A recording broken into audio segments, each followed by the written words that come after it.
And welcome, ladies and gentlemen, to GeekWatch, a subsidiary of the Monastery, the open bar of the internet. I am your one and only gaming monk, better known as Mildra, and with me, I have two of my good brothers in the temple. The man who keeps all the contracts whenever someone makes a deal with the devil, good brother JT. Happy Halloween! And the man of 1,000 runes, the CEO of Zadara Enterprises, the man who has an entire library of grudges dedicated to him in the Book of Grudges, and the bane of my fucking existence, good brother Xanatrix. I'm gonna make some shit heels taste boot leather here in a few seconds. Whoa! Yes, we are back once again with another edition of what we call Building the Equation.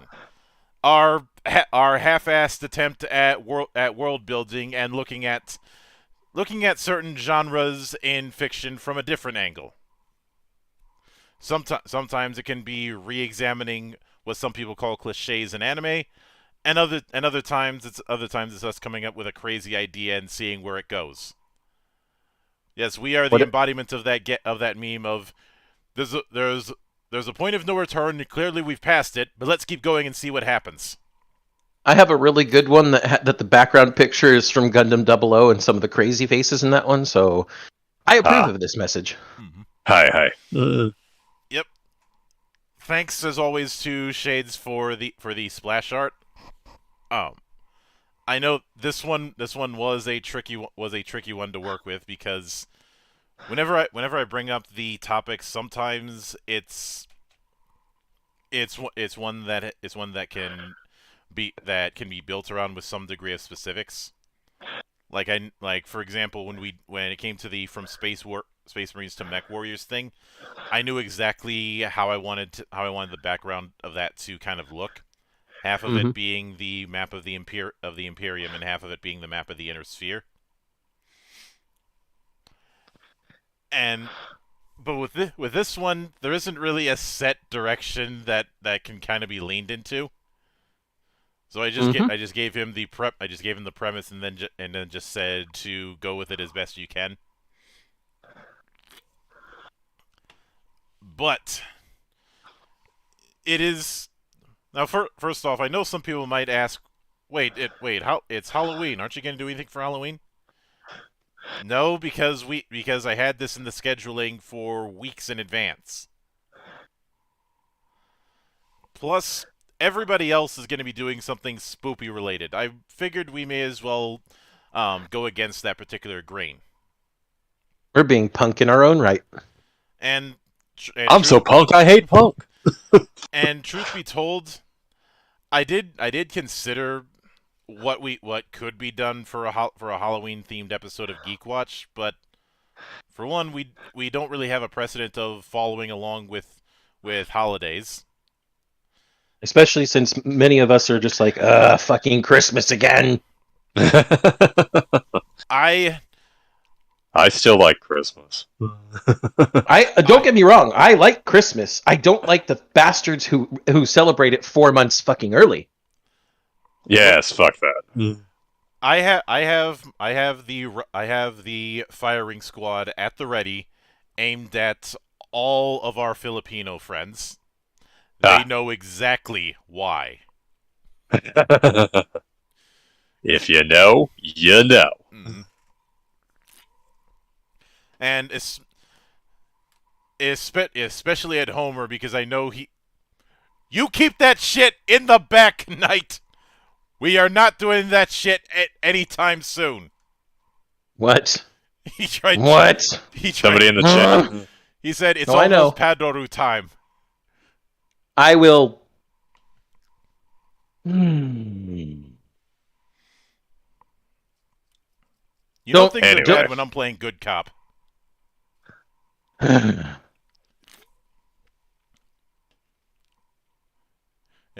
Doku, I see you. Get your ass in here. He's late and gay as usual. Get your ass in this fucking chat. I hope he gets in here. I got a gay question I need to ask him. You know, he'll be an expert, especially if it's about gay money.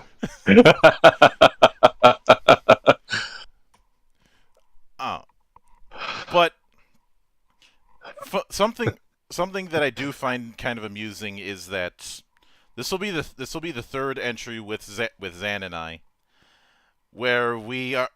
Oh god damn it, Doku!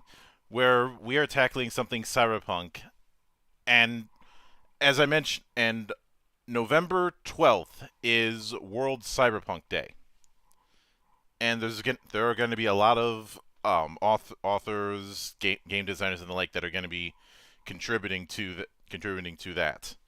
Even Elias Tufexis, the voice of Adam Jensen, is going to be contributing.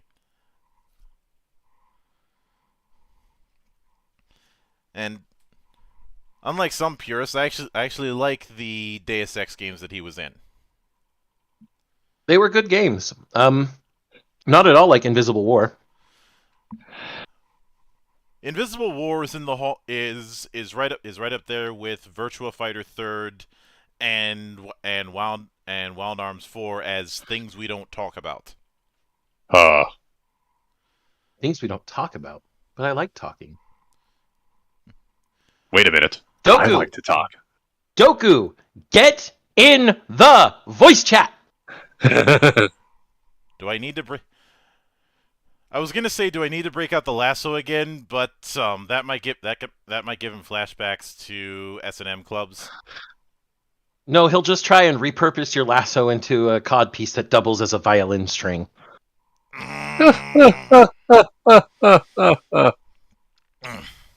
Regardless. Yeah, but as mentioned, this is the third time that Zan and I have been talking about Punk and specifically Cyberpunk this month. First time, of course, was Edgerunners. Then us covering the quick start, even though they call it easy mode, for Cyberpunk Red, which I think we liked. It's just, did we have to go through 10 pages of backstory before we get to the actual mechanics in a quick start? Mm-hmm.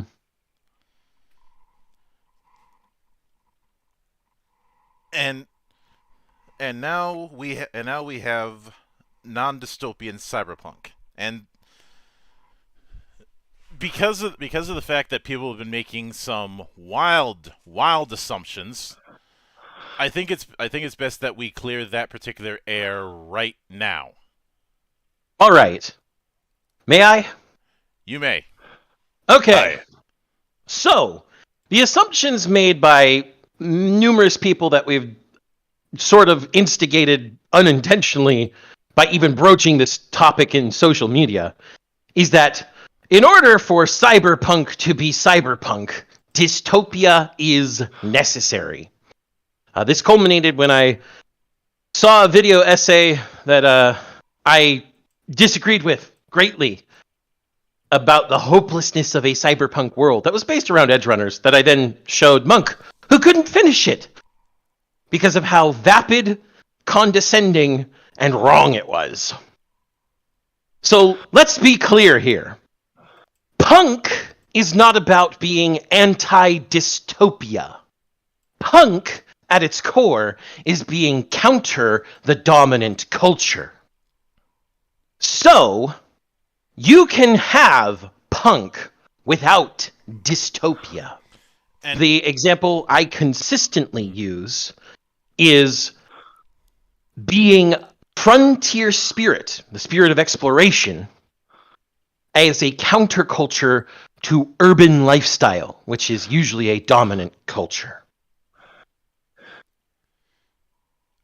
and if the other thing that I was trying to explore and have continued to try and explore is how much of what we assume is necessary for cyberpunk is actually necessary, and how much of it is a product of the 1980s, where a lot of what we assume is core to cyberpunk started.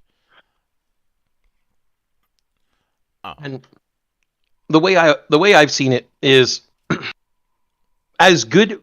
I am not disparaging Mike Pondsmith and his world. I am not disparaging. Well, now it's Catalyst Game Labs that owns them, but Shadowrun for their portrayals of cyberpunk. They're very good worlds and fun games.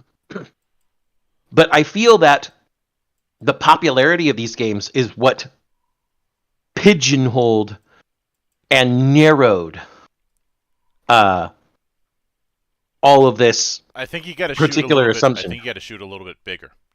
Mm-hmm. We are not disparaging Blade Runner or Neuromancer either. Of course. In a bit of a way, this particular exploration is not necessarily new for us, because this is another coat of paint of us exploring the issues we have with, say, the Tolkien melting pot.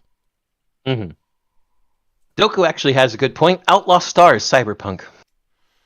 It's got space opera, yes, but it's also cyberpunk.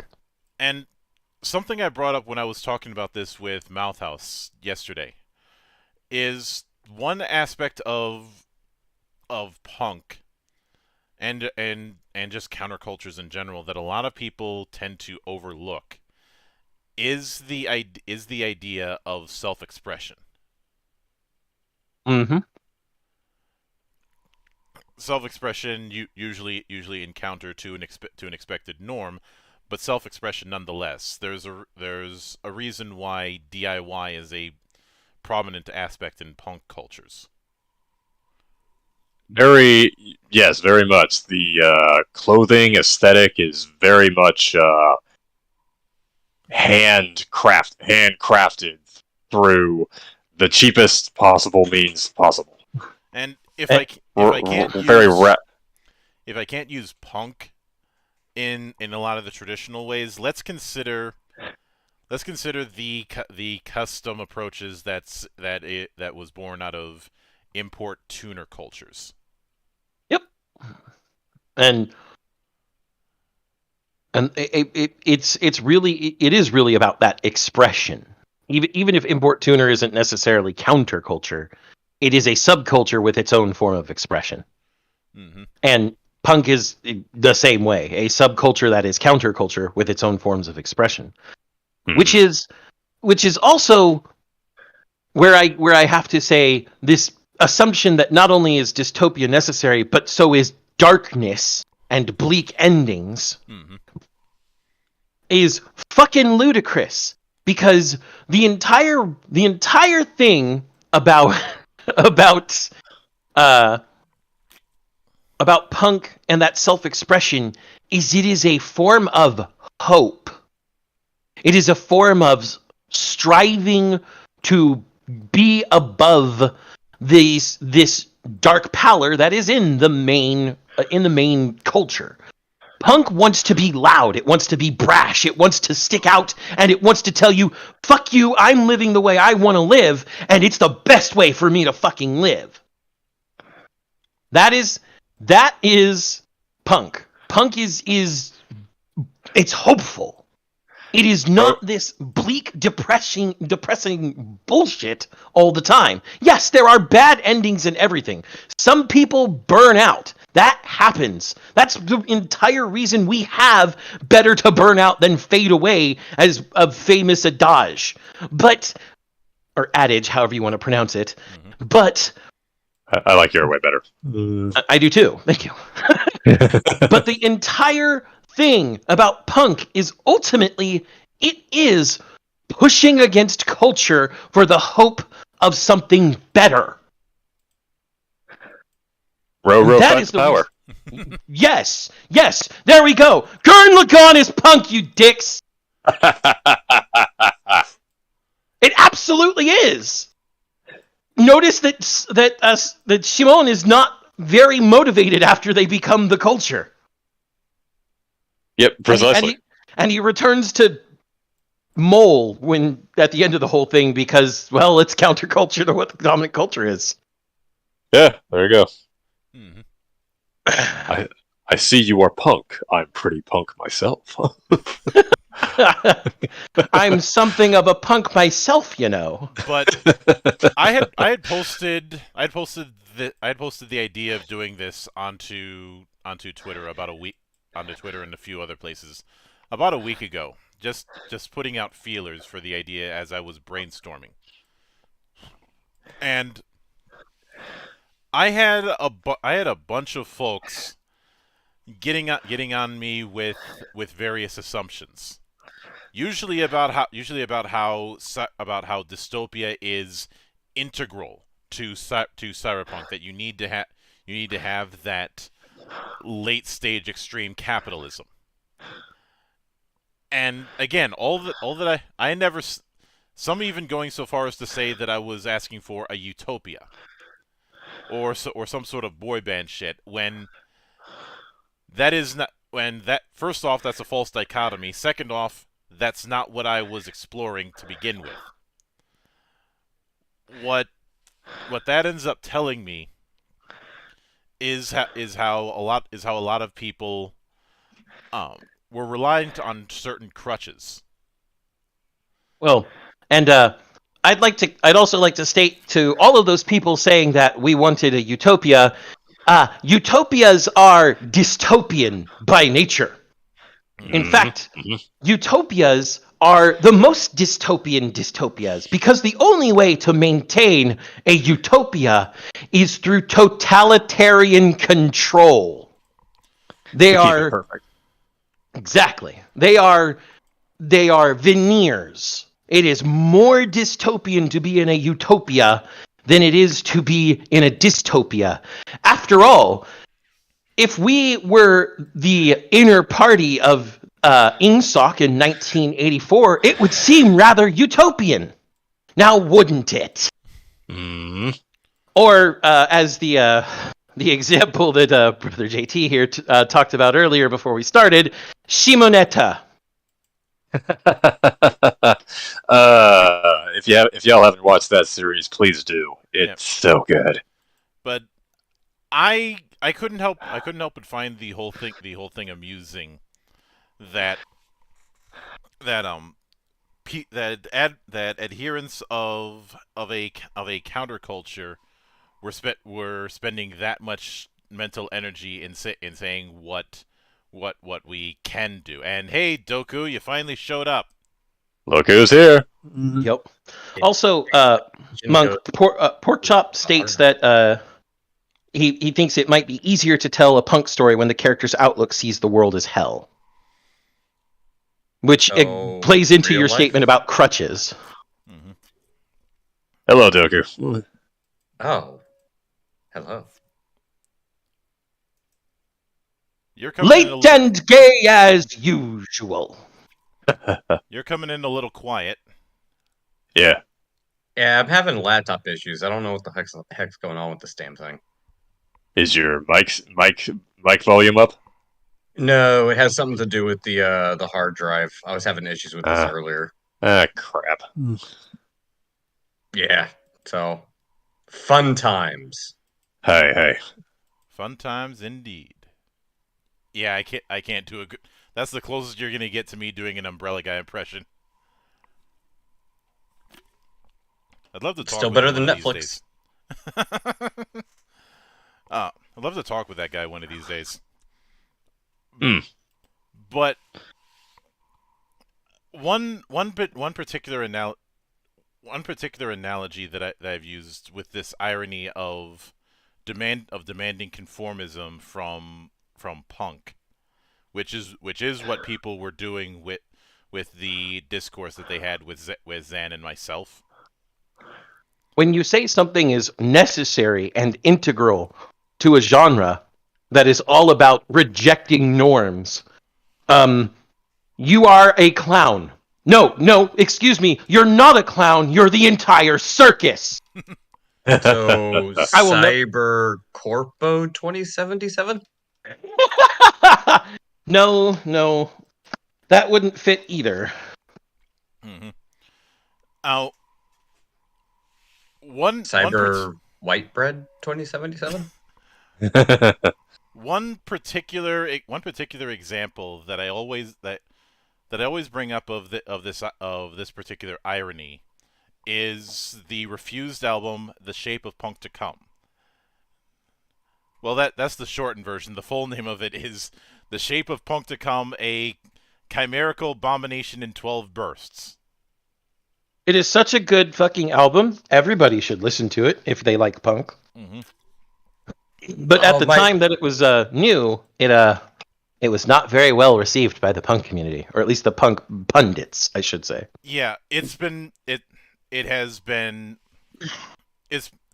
came out in 1998, and it has well past the prime time of punk. Mm-hmm.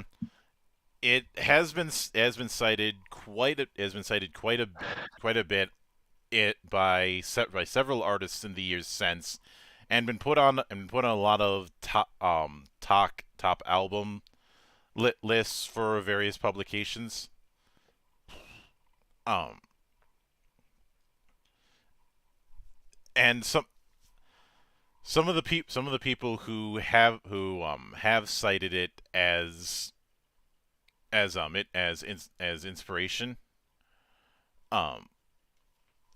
The Used, Anthrax, Snot, Crazy Town, even fucking Paramore have referenced this album. Mm. Yeah. And I would argue that Paramore is a bit of thrash rock, bit of punk. Mm-hmm. My favorite is when Rage Against the Machine became Rage on Behalf of the Machine. That's a whole other thing. But $200 for a concert ticket? Are you fucking kidding me? Let's just remember that Rage Against the Machine is basically a one-trick pony, though. The only song anybody ever remembers from them is "Re-Education Through Labor." Yeah. I can't. Am I the dick for saying that? Yes. Do I regret saying it? Fuck no. Mm-hmm. But are you a dick for saying the truth? I mean, I said it in the most dickish way possible, so I hope. Sometimes people just have to hear the harsh truth. Which, Regardless, ironically enough, might be counterculture. Yeah. Also true. Regardless, rails. Yeah. Rails. Getting back on the matter. The Shape of Punk to Come is a fantastic album that was both at the time it came out in 98, it was a commercial and critical failure. And some even refused to rate it because of the divergences, since it incorporates elements of electronica, jazz, ambient, post-hardcore, and even aspects of metal. And Punk metal? Imagine my surprise. And I love punk metal.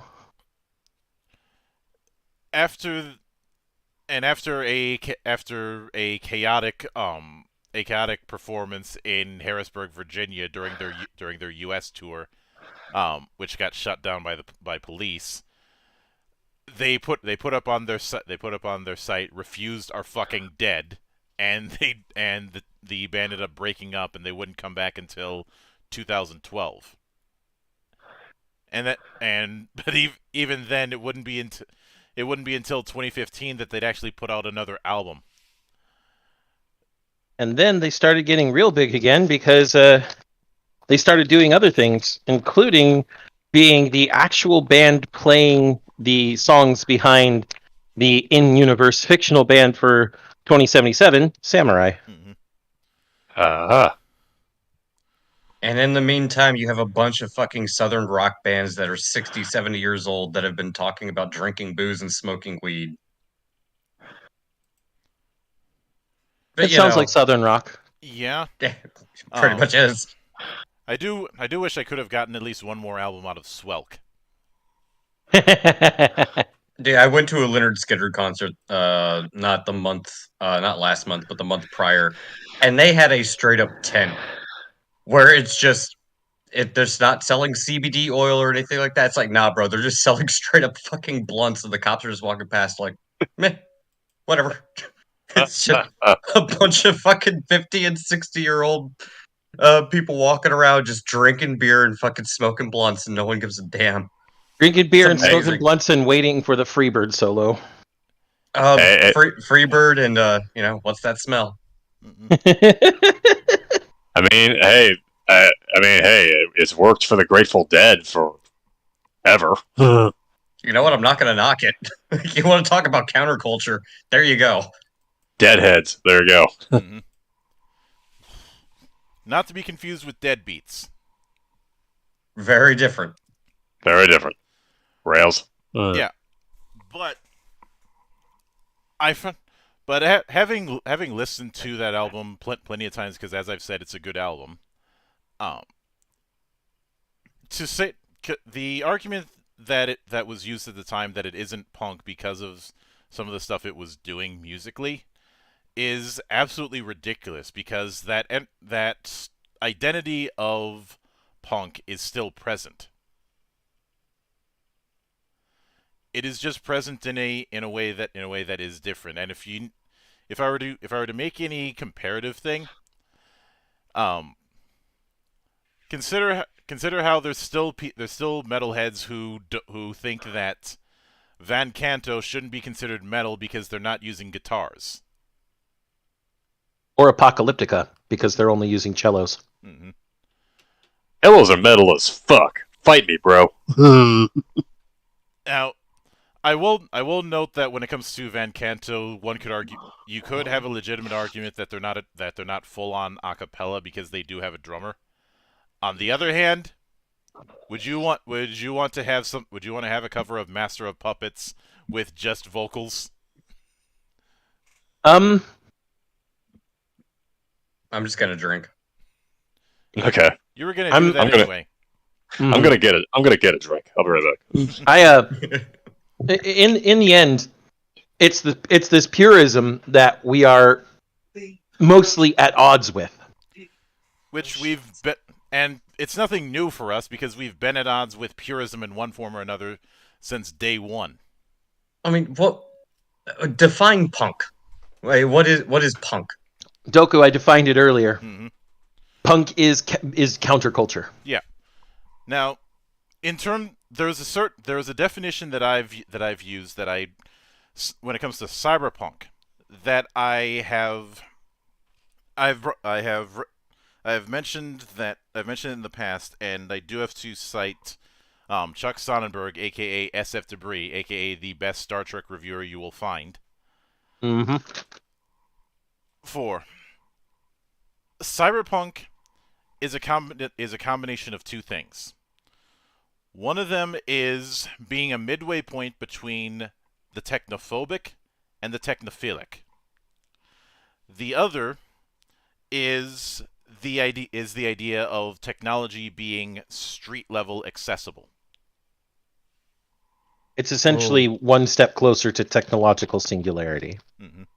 So, Mildred, before you go like too deep onto that, because that's going into a different conversation, I just want to give it's not a pushback, but I just want to comment on like what Zan said. Punk, in my opinion, is the rejection of conformity and the ultimate emphasis on individualism. Yes, and that is why it is counterculture.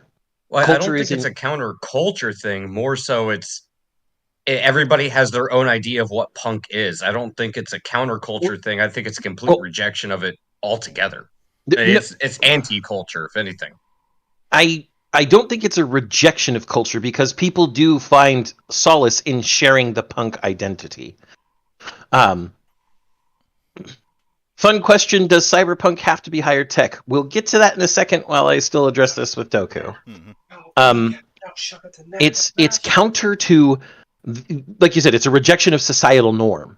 Yes, it's counter to the dominant culture, which is again why I said, frontier spirit versus urbanism. The one I think quintessential example I can use of a non-dystopian punk.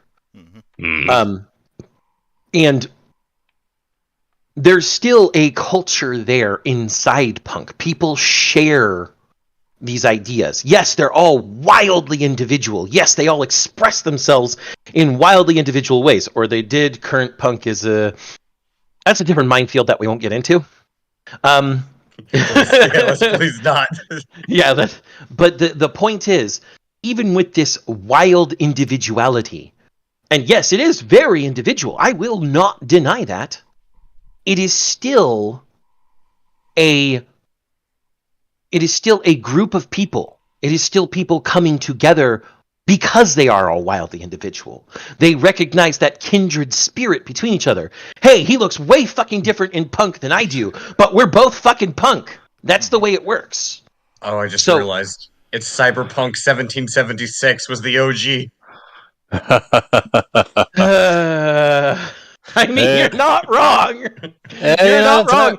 America's the biggest punk project ever. Yes. Except now we're the establishment. That's the problem. There you go.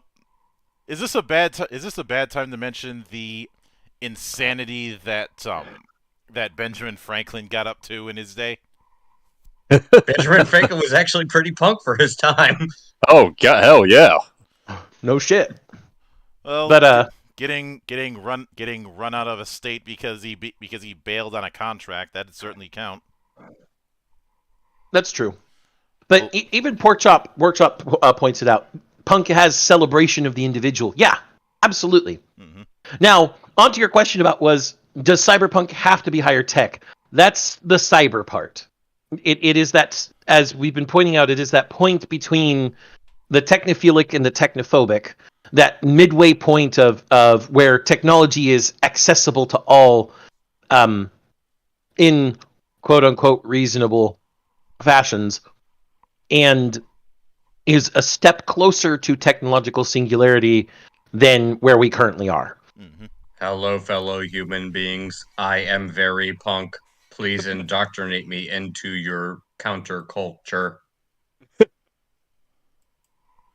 That makes Bender really punk from the rest of the Bender robots.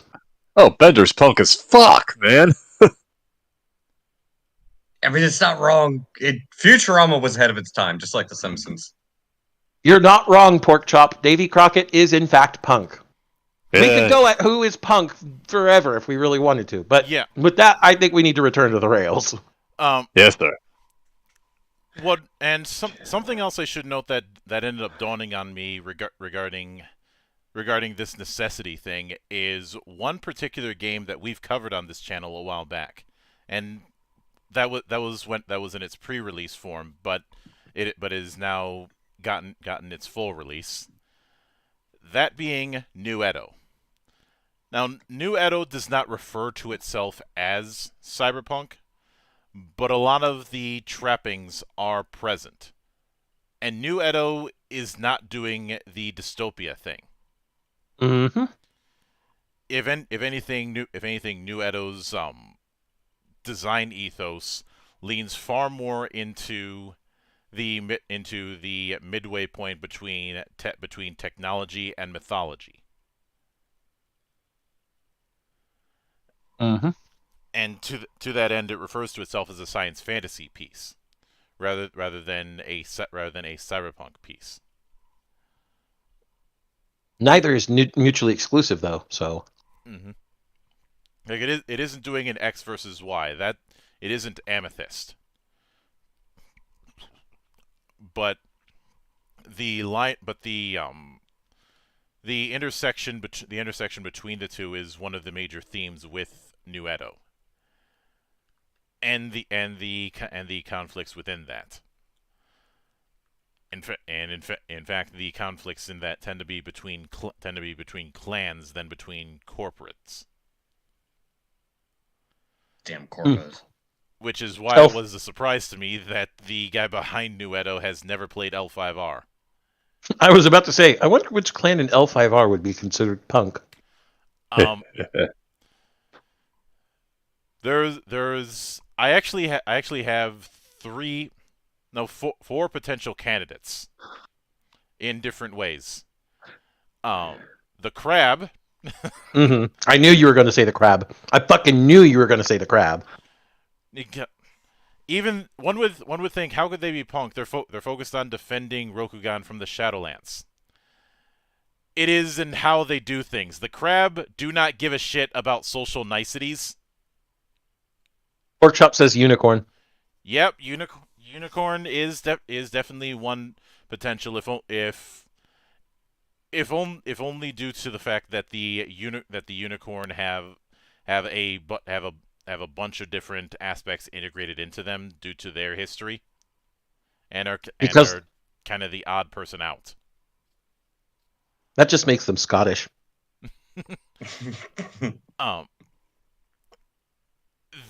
Another one I would consider is the little brother clan of the great clans, the Mantis. I can see it. Especially since the Mantis have a cultural inclination to proving themselves in the eyes of the more venerable clans in Rokugan. And the last one, and you probably saw this coming, Zan. The Scorpion. Yep. I actually predicted all of them, to be honest. Mm-hmm. It kind of makes sense. Of course, it would all be arachnids. Well, technically, the Mantis isn't an arachnid, but still. Well, I didn't bring up the spider because the spider is a weird case. Yeah, the spider is different, but scorpions and crabs are arachnids. Mm-hmm. I mean, technically, a crab is a crustacean, but that's just a sea arachnid. A delicious sea arachnid. Gross. It's ocean bug meat. Spider is still good. Damn it. Brian says, "Is the scorpion punk when they are one facet of the establishment?" All of the ones that I mentioned could be considered a facet of establishment, but it's in their actions. Yeah, that's the reason why I brought up the fact that the crab tend to be viewed as downright rude, if not standoffish at times. Rude. Granted, if you had to be neighbors with the crane and deal with crane politics, while defending the entire empire from a literal hellhole, I don't think you'd care about table manners as much either. I'd just tell the crane to give me more support and fucking stop talking. Mm-hmm. You will give us more support, or we'll tell the Emperor you're shirking your duties, motherfucker. And when it comes to the Mantis, let's not forget that the Mantis started out as a alliance of minor clans.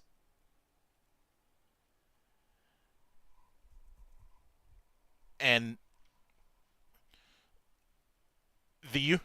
of the four, the unicorn has the least strong case, because a lot of it is just them being the outsiders. They're just weirdos. Yeah. Mm-hmm. Which certainly fits, just not as strongly as some of the other ones. And the scorpion, the reason I put them in is the paradox of in the name of honor, they do dishonorable things.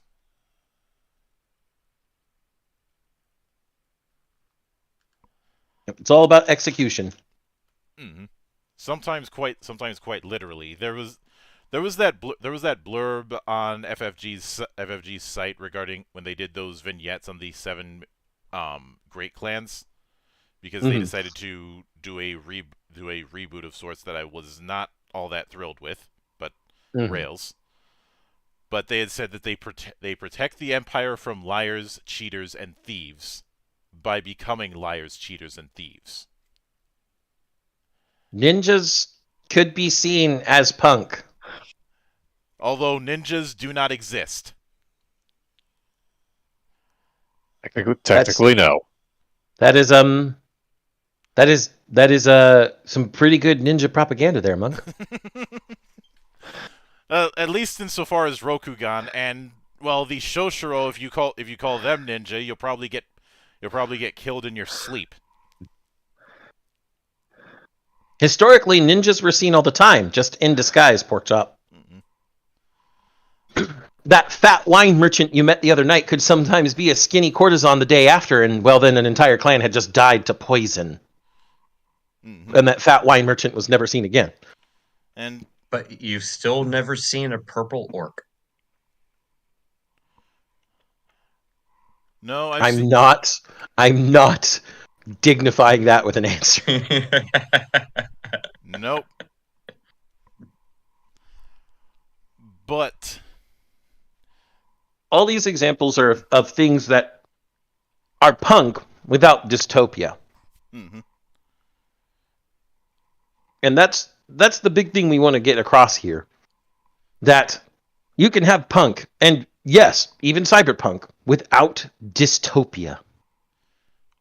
And there's other things you can have that aren't always necessary. Because the thing that annoyed me the most during that whole discourse was this idea that the lack of a dystopia somehow equated to a lack of conflict.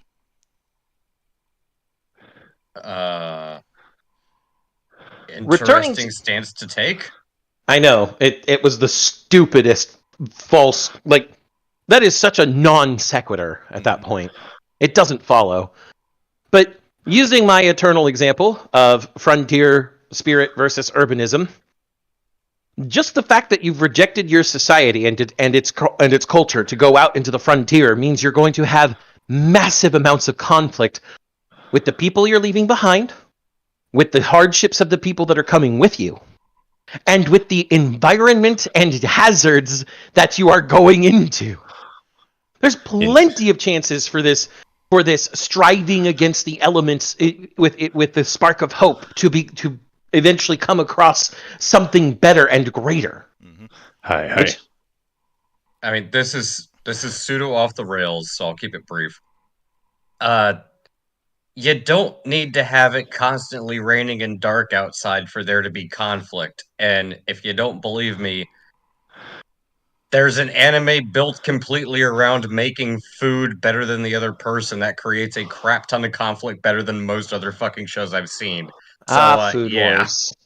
Yeah, you don't need rain and edgy boy shit to create conflict. You can create it from the most mundane things possible. So yeah, that's a bullshit argument. Putting aside how I find the term edgy to be ridiculously overused. It's appropriate. Just saying. Sorry, Bilger, but it's appropriate. Oh yeah.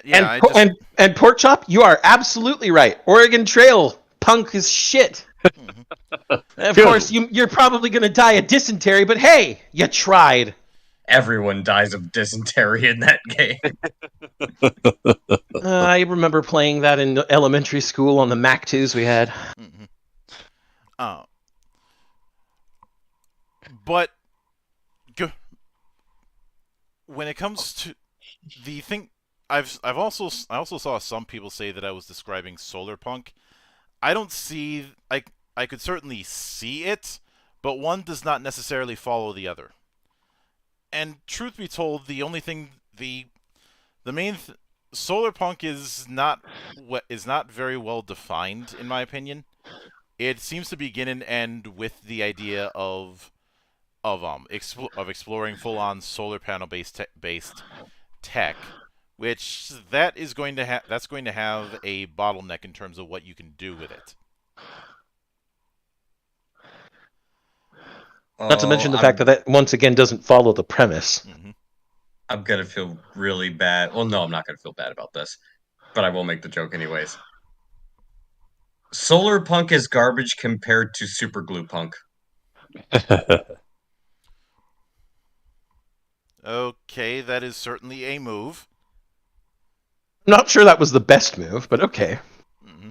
I'm just saying, you might be able to you might be able to destroy a few historic art pieces if you implement it correctly. Yeah, and I will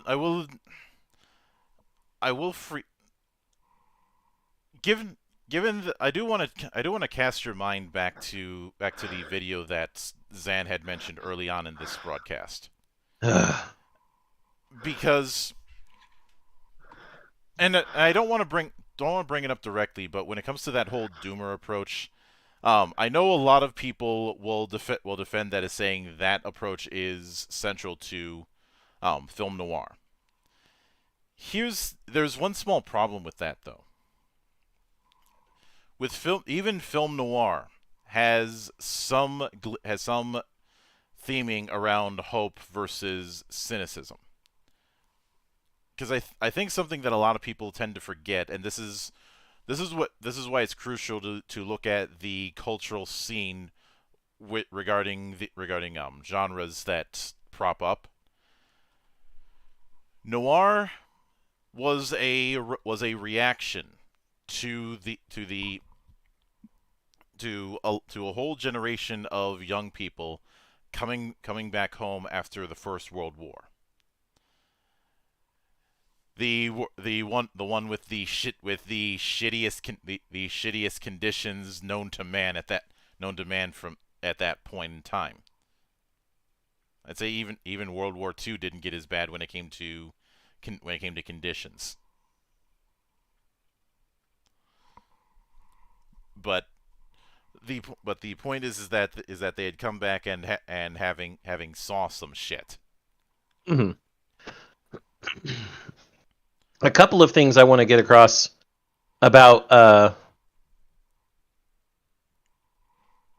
sort of thing is that you didn't need to always have it for that to be noir. Mm-hmm. I only bring that part up because it was part of the origins, Mm-hmm. and I've mentioned in the past that the chain of events is always interest to me because of the fact that you can see how a work came to be the way that it is through that. Now, since we've spent about 52 minutes dancing around the matter, I think it's time we get to brass tacks as far as building a non-dystopian cyberpunk world. And obviously, with non-dystopian being one of the key pillars, that leaves us a very wide net to cast. And Super wide.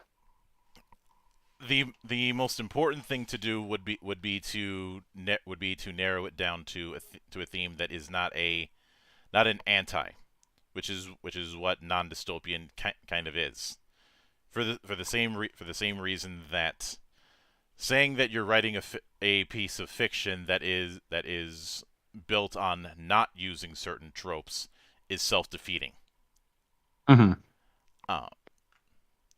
And I know I see Brian saying let's go to Mars. No.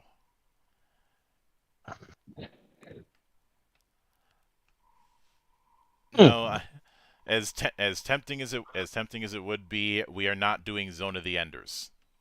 We're not even doing John Carter. But if we We did Zone of the Enders. We could recruit Dingo. Regardless, As far as I do think that the frontier versus urbanism is one way to, is one approach we can build around, especially since there's already a precedent in things like the inner sphere versus the periphery. mm-hmm. Which I am, but I think we could do a different frontier, Monk. what do you have in mind? The deepest depths of the ocean on Earth. A frontier almost no one knows about, and certainly living there would be hard. Not only that, it would probably be seen as either fruitless by much of the populace, or just one of those jobs no one should ever want, like being an oil derrick worker. We know more about the surface of the moon than we do about the lowest point of the ocean. Yes. No, we're not going to create Rapture, pork chop, but I knew someone was going to say that. the idea of exploring the least explored places on Earth, that being the deepest points in the ocean, including the Marianas Trench and the Richard Plateau, are a frontier that would be, especially in a cyberpunk world, you would have to have, custom cyberpunk implants, custom cybernetics to survive the type of pressures you'll have down there, and to make sure that you more efficiently use oxygen, since oxygen would be at a premium underwater, things of that nature. So you've got the cybernetic parts down. You've got the whole idea of kind of being alone, or at least very, very small. And the hardships of being down there are going to be immense. How are you going to expand down there? How are things going to move? What sort of dangers are there?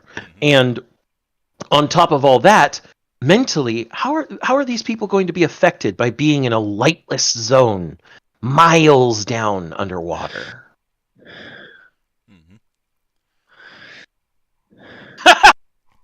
Doku, what the fuck?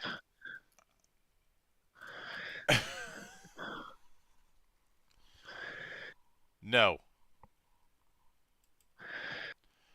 But when that is certainly an interesting approach. I would expand on that a bit to the idea that there is instead of sorry, JT, I can hear the heavy breathing coming from you. Hold on, let me adjust my mic. There we go. Sorry about that. Oh, no worries, man. But I think that instead of having some sort of underwater settlements that is literally on the ocean floor, more of a more of I do think that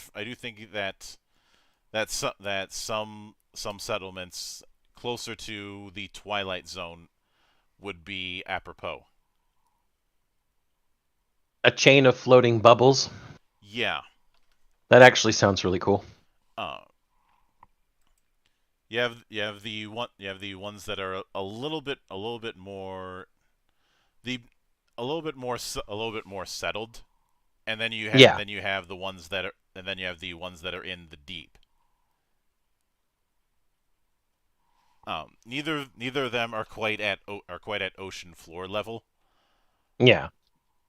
And there'd probably be specialized facilities for things, like I said, like the Marianas Trench.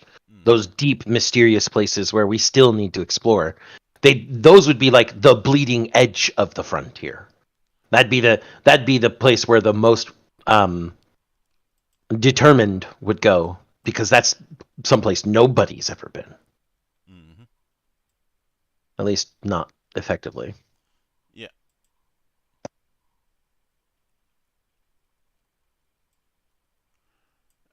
And I would say that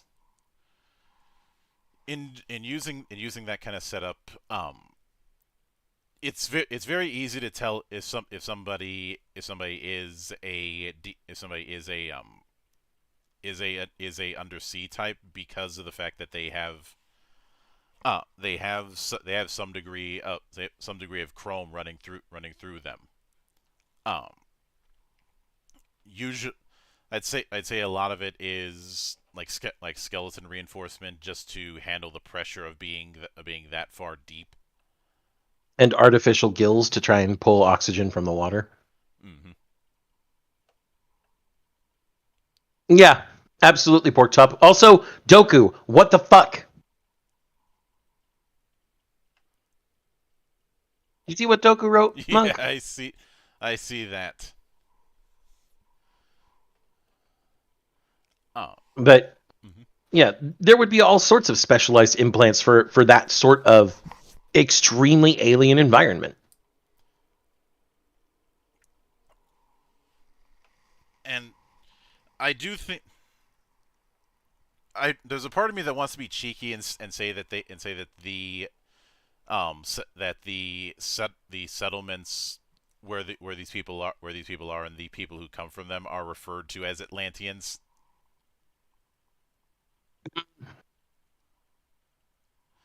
I realize Atlantis is used a lot as a concept, but it's the fact that it's used a lot as a concept that's the reason why I would propose that name be used.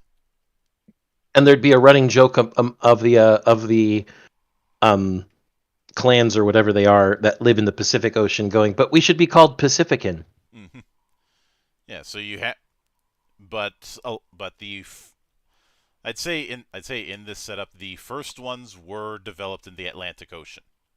Mm-hmm. Eventually they were, but both of them have derogatory nicknames that they're given by a lot of surface dwellers. Um, Deep ones is one that can be given. I'd say some of the people in the Pacific would probably be called ringers. After the Ring of Fire. Mm-hmm. I think a big one that would probably get on everybody's case is Fish Ed. Mm-hmm. And I think in this hypothetical setting, enough time has passed that you at least have a whole generation that was born in one of these settlements. Someone who was born underwater rather than having immigrated down from the surface. Yeah. Because that would happen. Mm-hmm.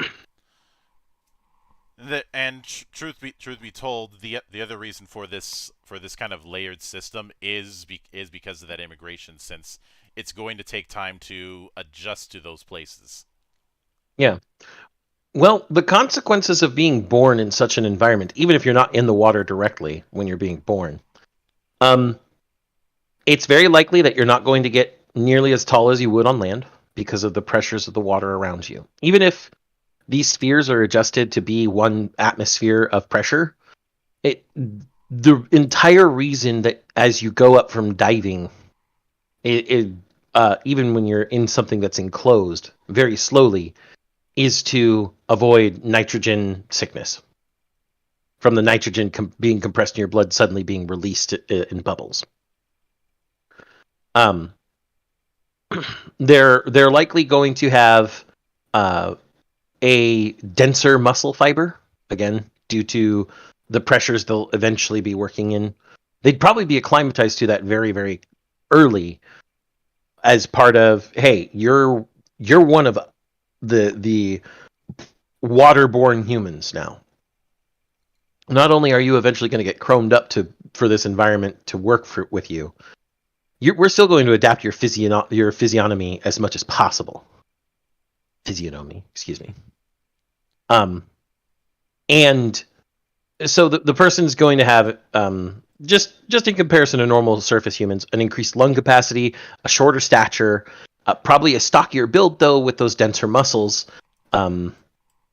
a stronger heart, and among other things, some of the standard cybernetics we could possibly see are cybernetics for maneuvering through water better, artificial gills to draw air from the water, oxygen from the water, uh, skeletal and muscular enhancements to keep them from being crushed by water pressure, things of that nature. Maybe even some cybernetics to assist with keeping their eyes able to bring in every little bit of light since they're on the Twilight Zone. Mm-hmm.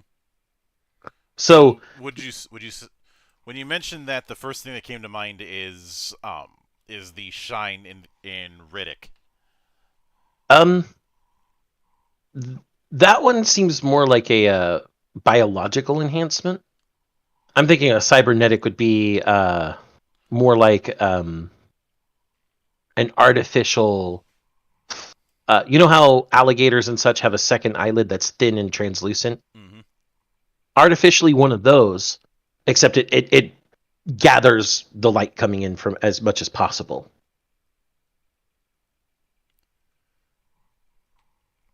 Yeah, I could potentially see that, and I'd imagine that something else that would probably have is some sort of heat management, because the ocean is fucking cold.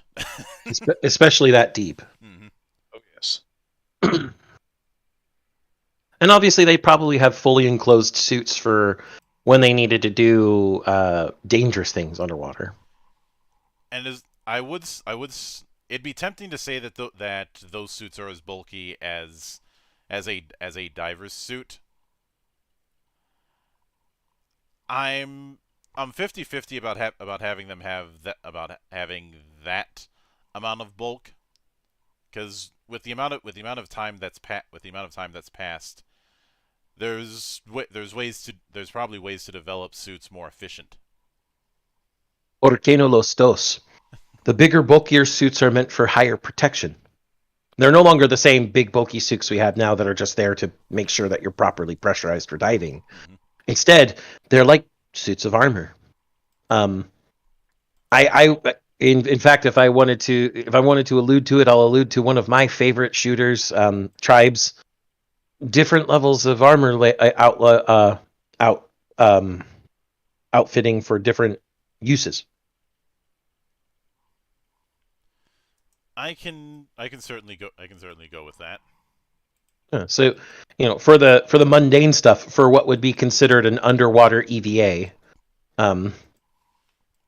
you wouldn't need the big bulky suits anymore. You'd just put on your normal dive suit that keeps you, properly protected from the elements right around a hab, and you go out there and you do your repairs and stuff. Mm-hmm.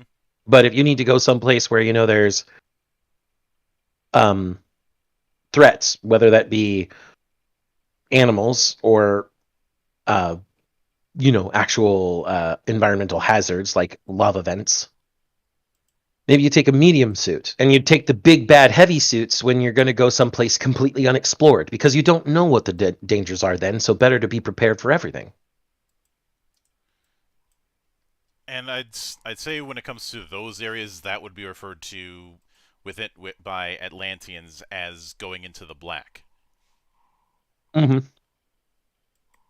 Or for the more poetic amongst the Atlanteans, diving into the abyss. Mm-hmm. Oh. Let's not forget that the word abyss actually was originally used to refer to deep ocean. Mm-hmm.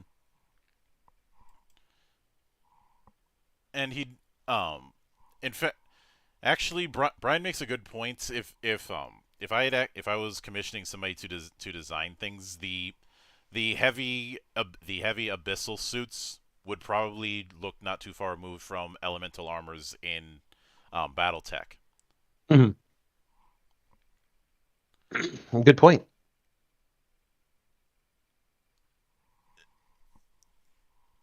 Doku also made a good point. What sort of food and metabolic enhancements would you need to survive in this environment as well?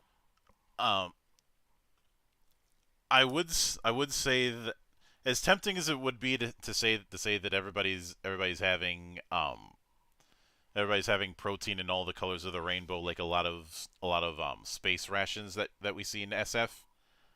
I don't think that would be the case here.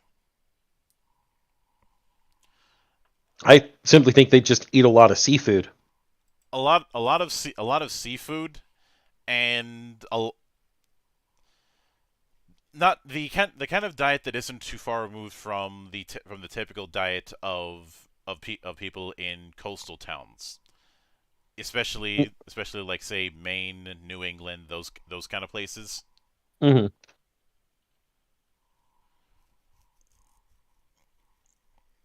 As for vegetables,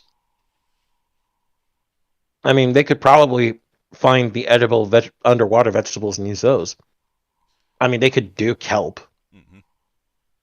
Kelp and seaweed are staple diets of a lot of places.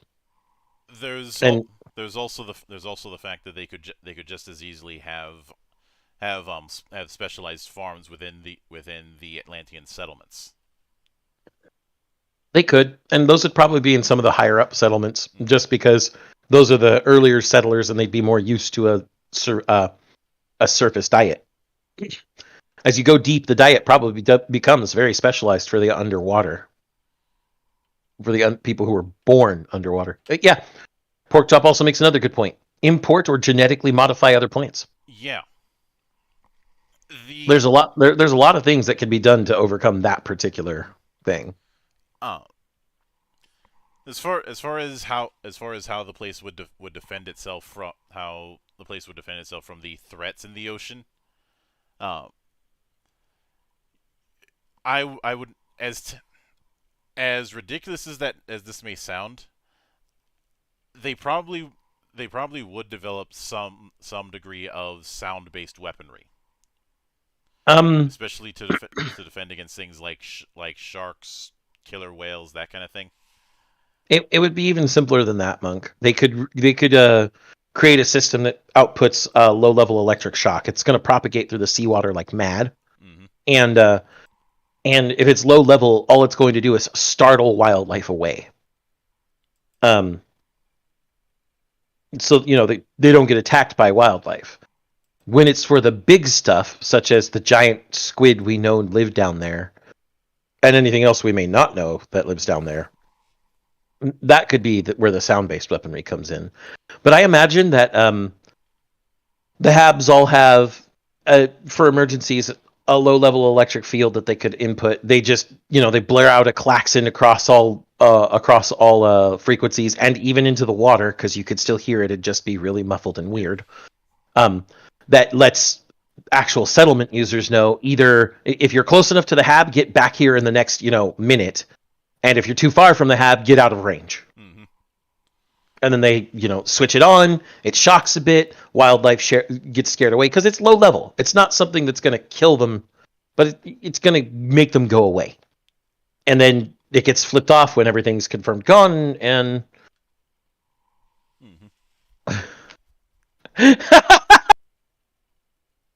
the god of the underwater world is going to be a housewife banging a metal spoon against a cast iron pot. What the fuck, Goku? But I do think that some that when it comes to that sort of defense, there Mm-hmm. I'd say that there would be areas that, especially closer to the surface, where you do have some degree of trading routes with certain surface nations. Mm-hmm. And truth be told, even though we've set it up as the Atlanteans, I would imagine that the cultural identity of the Atlantic settlements and the Pacific settlements would be completely different from each other. Of course, regions change culture. Hmm. But the way I envision it, in the early days, you had a lot of people just wanting to go completely off the grid, and that ended up, along with the deep sea exploration that's already a thing in those areas. and it just expanded from there until it became full-on settlements, and that expands into full-on not full-on urbanistic cities, not but certainly beyond village level. Mhm. And not to mention the fact that there's on the surface there's going to be a bit of disdain for these people. When it comes to people who want to immigrate down from the surface they're going to get a hell of a lot disdain, because it's going to be seen as, at some level it's going to be seen as a form of betrayal. But even the people who are born there are going to be given, a slightly colder shoulder by some societies, simply because why would you live underwater? That's so gross, or whatever. Mm-hmm. The silly predilections and peccadillos of stupid people, essentially. For whatever reason, I have it in my head that in the early in once these settlements started getting large, and the God damn it, Toku,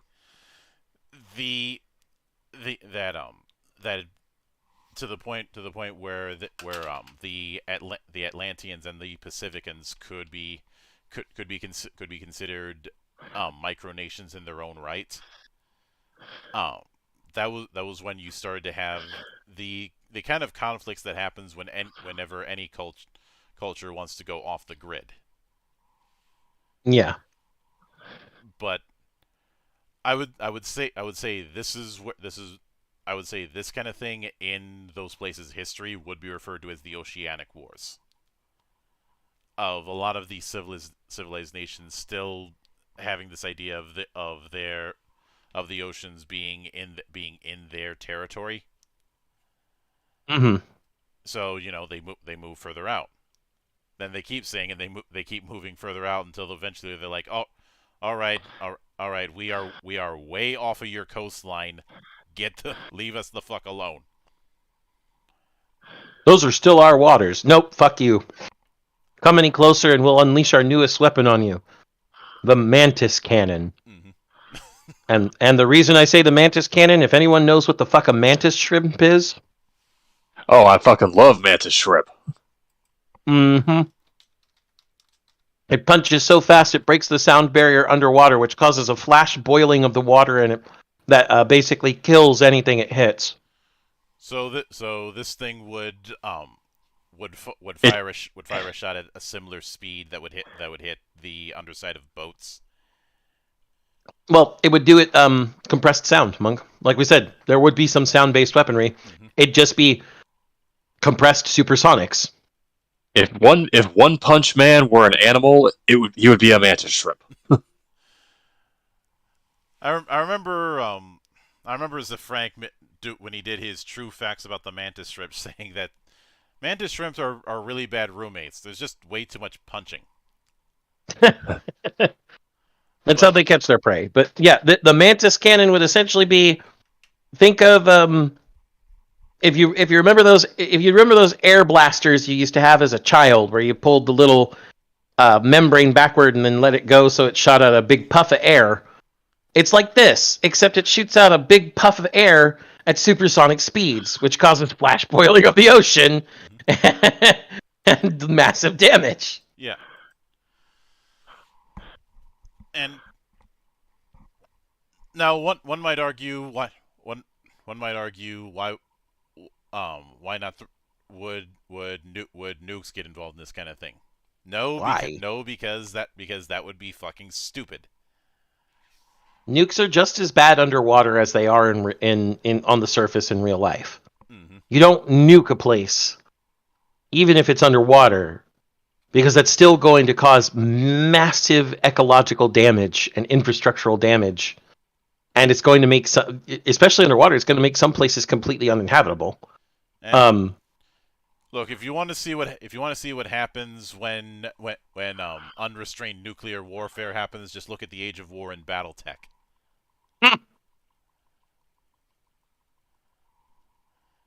Completely glassing the planet and then putting your flag on the remains.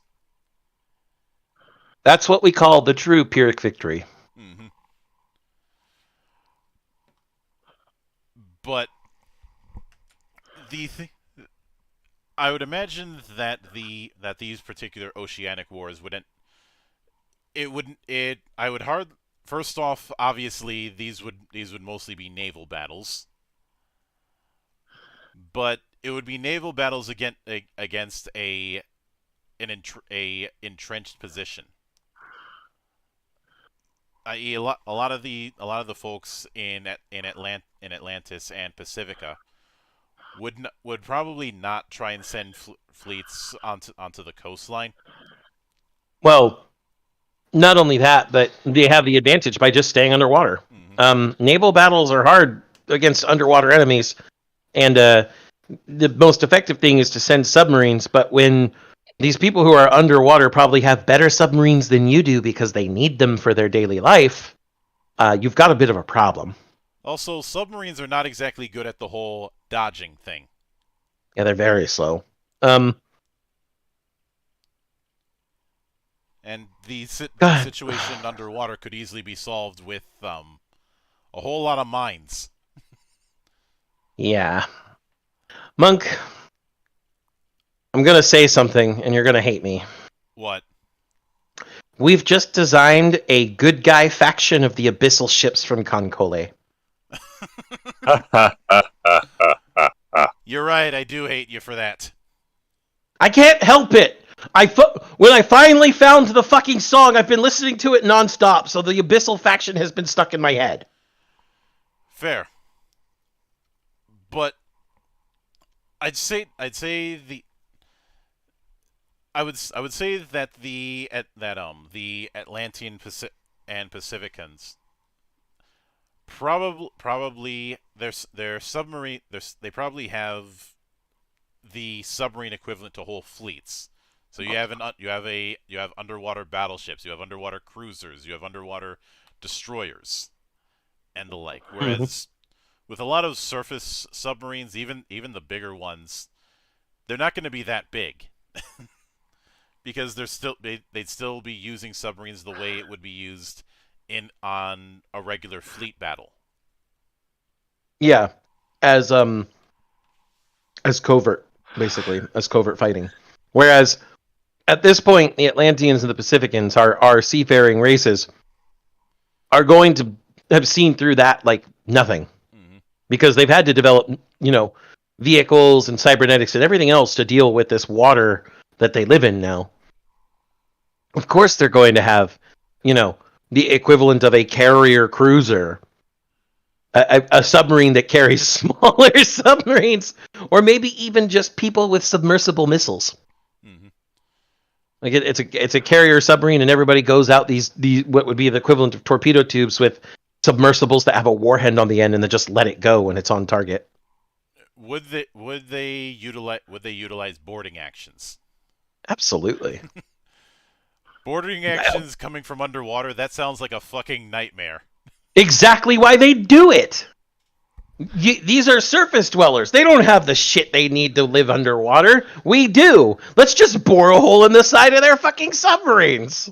And I'd say even with that, if they did that to say let's say boring in the underground of a destroyer. Mm-hmm. Some of the Titanic version again. Yeah, all some over. of the people who have been born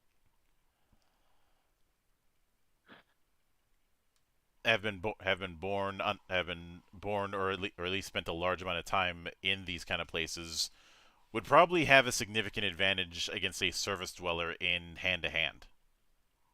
At least when it comes to the water, yeah. And even outside of that,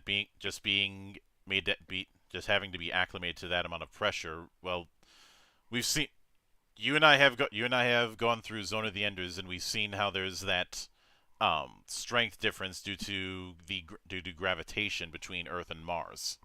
Yep. It's kind of the same principle. Mm-hmm. Like I said, because they're under pressure all the time. Even if the inside of the HABs are supposed to be set to 1 atmosphere, they're still going to get affected physically, so that their muscle structure is much denser, along with their skeletal structure. Yeah. Brian's saying that submarine warfare doesn't change too much. Having massive classes make too much sense economically. Well, the thing is, and we lost Doku, but the thing is, And Doku's gone. the as mentioned before, the surface would see submarines and the like as a form of covert warfare. Still utilizing that because it's worked in the past, and having the bulk of things on surface skimming fleets. Whereas the Atlanteans and the Pacificans, that same doctrine that would be used for surface fleets is used underwater. Mm-hmm. And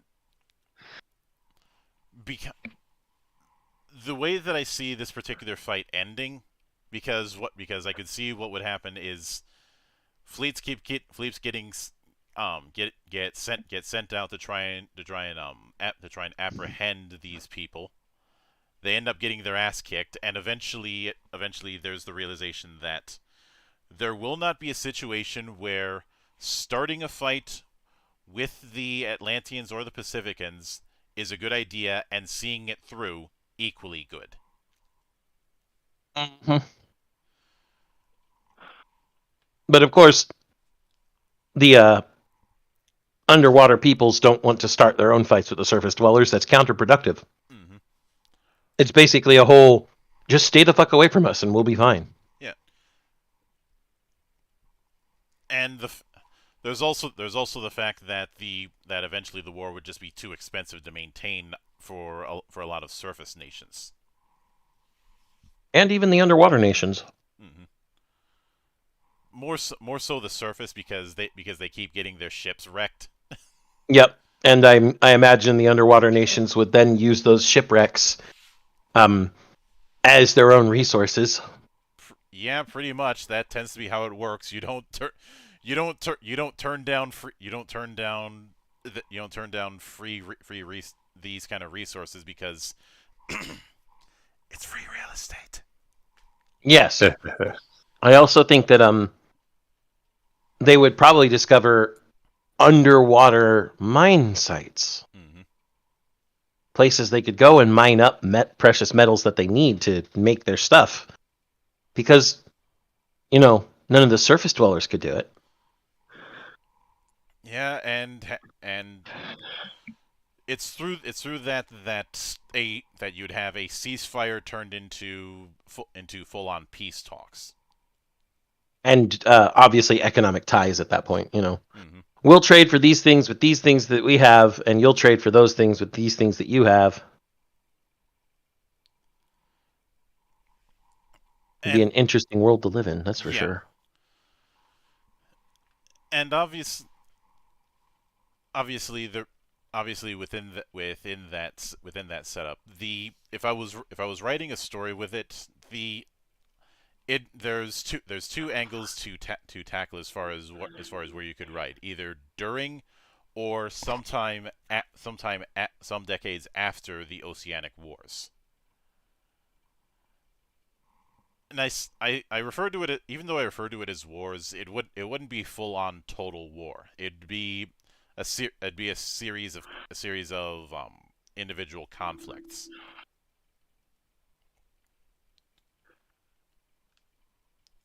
You could arguably call it Cold War II.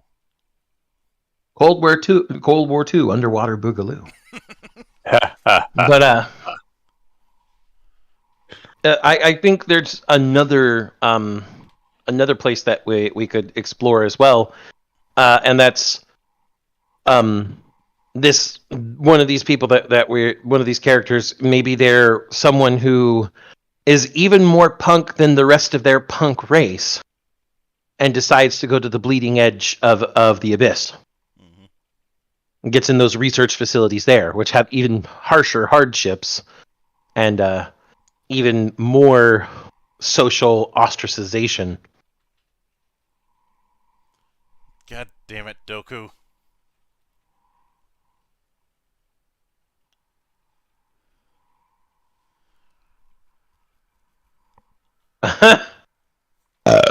And yeah, I could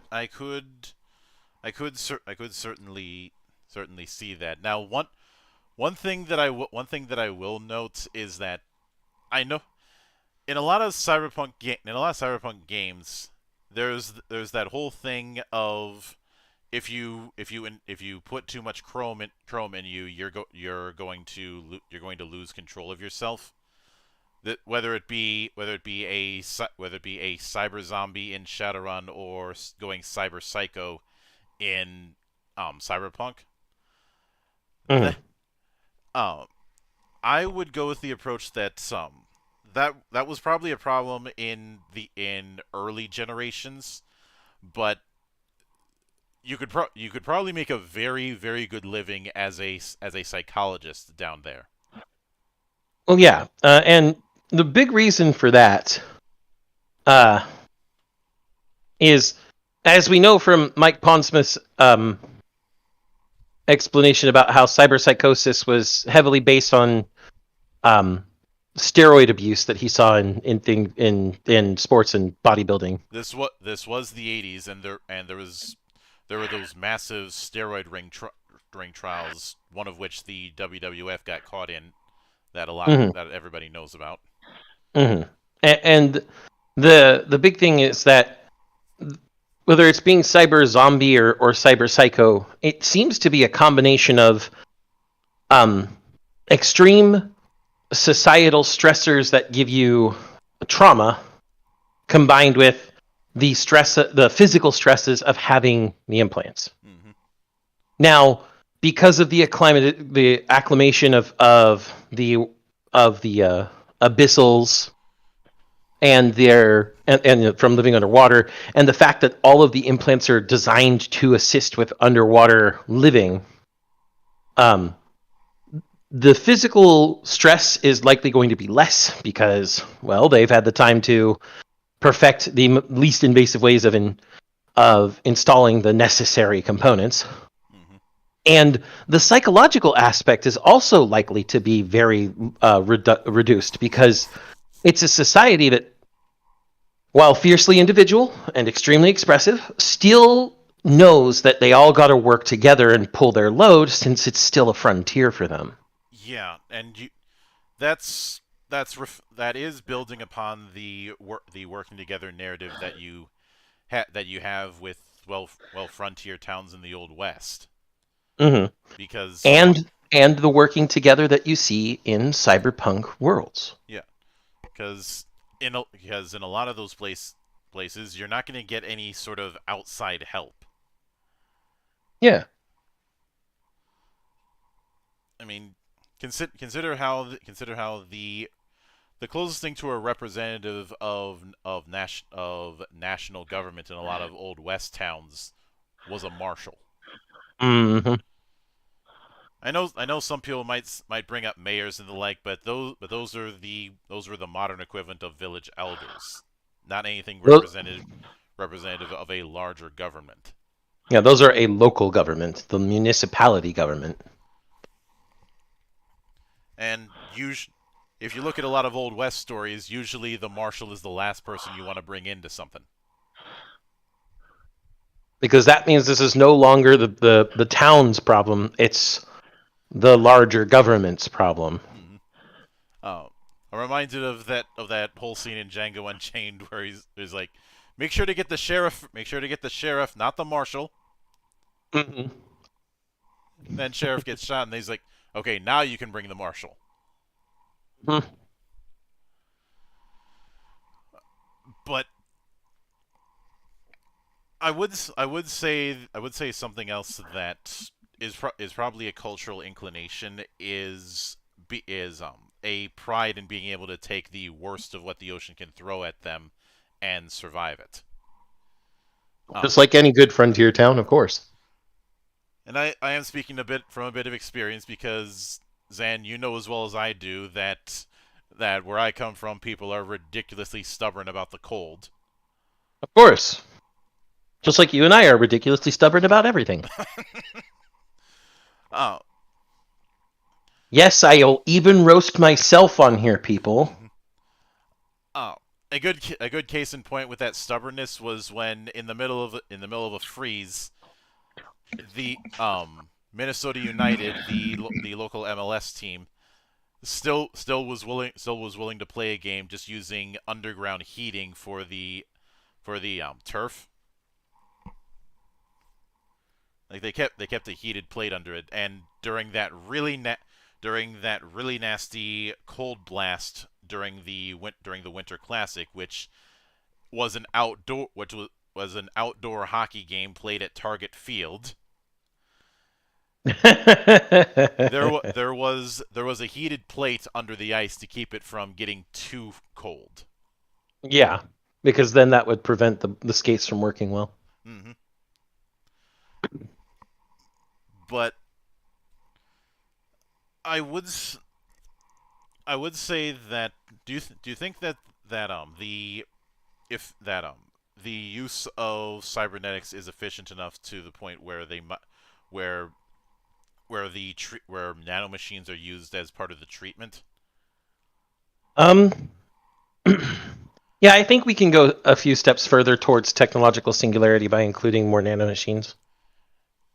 Now, At least specialized ones for assistance with this type of cybernetic integration. Now there'd still be full on chrome implants. The nanites I'd say would be a means of integration. Yeah, it's a medium that facilitates rather than changes completely. Mm-hmm. Oh. But Monk, I do want to say that while we won't necessarily have to have an in-universe version of cyberpsychosis for our world, I do think that there should still be a major psychological issue that does have to be addressed at some points with certain people. I was thinking of that, and I already have a name for it. I already have a name for it too. It's one that already exists. Oh, the name that I was thinking is that somebody who, and this would be for somebody who their time in the deep has ended up messing up their head a bit too much. They're referred to as a blackout. That could be the colloquial name. I like that name. Do you want to know what I say the actual psychological prognosis is? Well, some variant of cabin fever? No. Worse. Extremely acute chronic thalassophobia. For the sake of the audience, what is thalassophobia? Thalassophobia is the fear of the deep sea. An irrational fear of the deep sea. You know, plenty of people with arachnophobia out there. Just think that, except deep water. And so these people have been so shaken by their time underwater that they're scared of it at this point. And so they have to be either managed well and given the proper psychological support structure that they need. Again, our psychologists are showing that they pay out dividends here. Mm-hmm. Or they have to be retired to the surface. And that is a last resort. But because they are so afraid, they're disruptive in ways that they shouldn't be. Mm-hmm. And sometimes you just got to do what's best for both them and everybody else. And hey, man, I'm sorry, but you've blacked out too far. We got to take you back to the light. Mm-hmm. And I wouldn't say that being a blackout is a massive social stigma per se. No, it would actually almost be seen as it would be seen as the types of disabilities that everybody seems to give pity to. But the real issue is that somebody who's been living underwater has to go back to the surface now, and the people that there aren't many of them anymore because everybody knows that we're all human. while there is some prejudice between those on the surface and the Abyssians, they're not to the point of the same types of racial violence we saw earlier in America's history. But there's still going to be those assholes out there who see a blackout come to the surface and say something like, "You couldn't cut it down there. Now all you can do is help them at their coastal installations. You can't even live in the water anymore." That sort of stuff. Because there are always going to be bullies. There are always going to be people who are petty in the wrong way. Not petty like Monk and I. Monk and I are petty. Monk and I are stubborn. But we're not petty and stubborn to the point of being puerile. We're puerile for other reasons. Yeah. But I would say that first off, as tempting as it would be for some, we are not drawing from something like Made in Abyss. Don't get me wrong, I like Made in Abyss, but its approach to diving and our approach aren't the same. I would say that the main reason that people would do that kind of Abyss work is mining. Mining and finding the next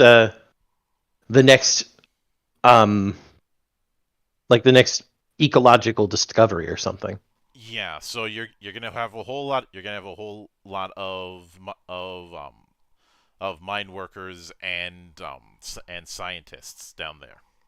And not just any types of scientists. There's going to be 3 primary types: marine biologists, marine geologists, because you need them to find the metals, and then marine physicists. There's absolutely going to be marine physicists down there, and you'll also have a bunch of engineers down there as well. Yeah, it would provide a bit of a you'd probably have this. I'd say the culture down there would be this hybrid of highfalutin scientists and roughnecks. I think both would be roughnecks considering their society. Just some would be more rough than others. Yeah. And they'd all get along, These are facilities that aren't quite habs. They're more, facilities. So, they may not necessarily eat privately in their own hab block. They may have cafeterias or mess halls they go to. Yeah. So you have the crossover.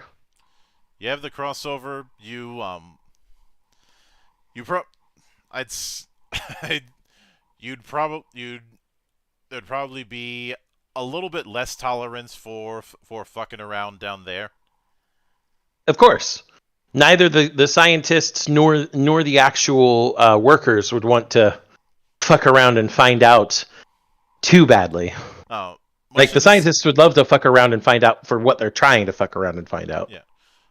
The point is that if somebody's messing around a bit too much, they'd probably get harshly punished for the same reason that on naval vessels and pirate vessels, punishments were notoriously severe. I mean, we've all seen the phrase "the beatings will continue until morale improves." Yep. And you're right. It would likely be this whole thing of, you fucked around. Oh, we got to throw you in the brig for 3 days while this person here, you're one of the training supervisors or whatever, or maybe one of the more scary scientists comes down and tells you how and why you fucked up and why you're lucky it didn't do anything bad. Maybe next time you won't fuck around so much because you'll know what bad things could have happened but didn't.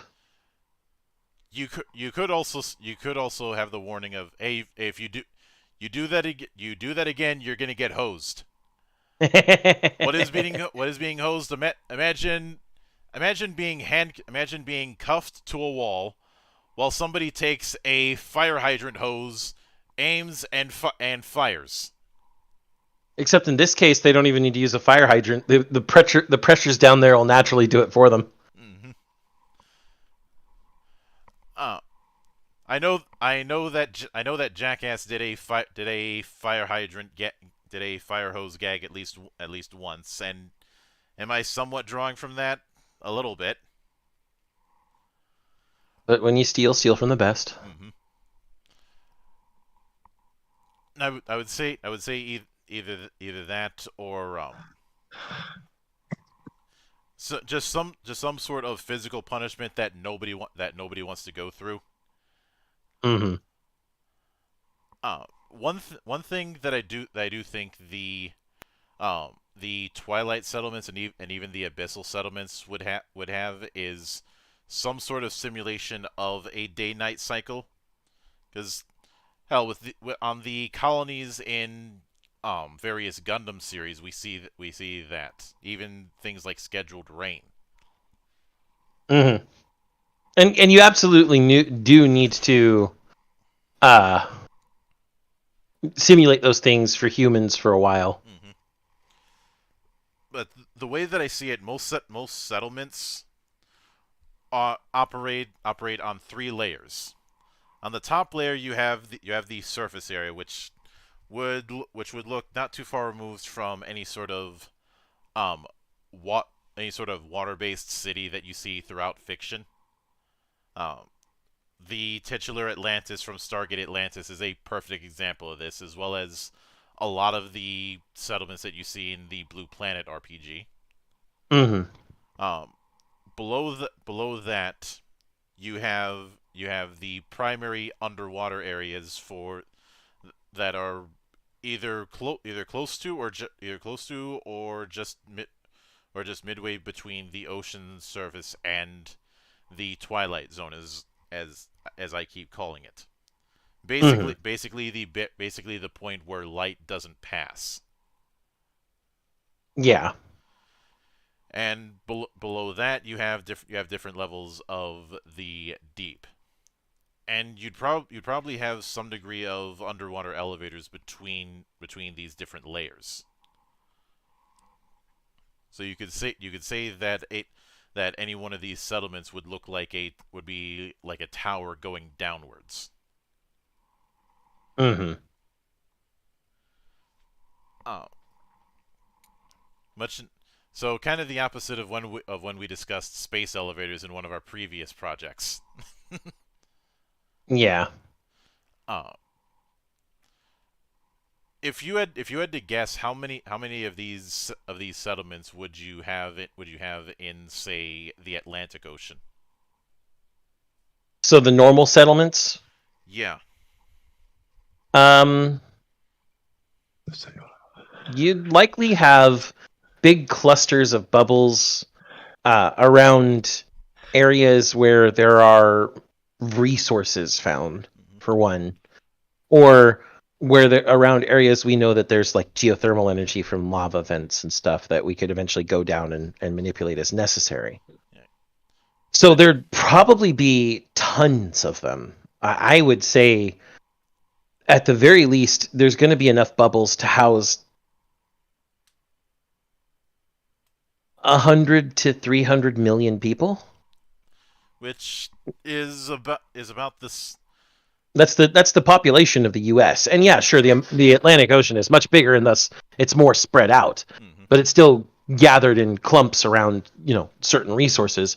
So I depending on how big we have these normal hab bubbles, there's probably going to be hundreds, if not thousands, of them. Yeah. Uh, but yeah, within aside from the abyss places would be the most utilitarian in their appearance, other than just being underwater, I'd say a large amount of the sit of the sit of these cities wouldn't inside them, the habitation and the like wouldn't be far removed from a surface place. You'd still have buildings built in a similar way and all that. Mm-hmm. Uh, Brian is saying 30 million because of the confinement. I'd say maybe in the Twilight settlements, keep in mind that with each of these places, you're essentially dealing with three settlements in one. You have the surface layer. You have the Twilight Zone, and you have the Abyss.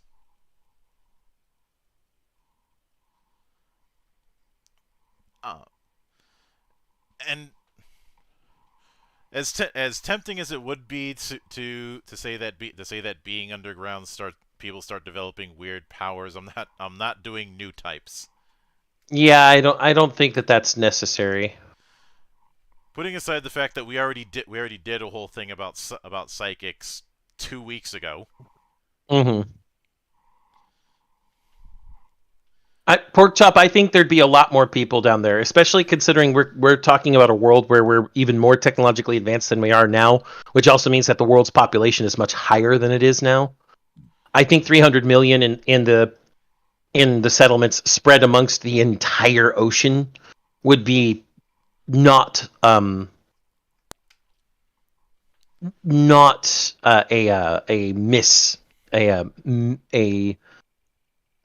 misestimation. Mm-hmm. I would say that regardless of how many there are, going from say the coast of Maine to one of the settlements in the Atlantic would probably be about a day's travel by boat at minimum. Days travel by boat, and then another few hours of travel down. Mm-hmm. It wouldn't be along the center line of the Atlantic. It'd be along the twilight zone of the entire Atlantic. All up and down, north and south, east and west of the Atlantic. And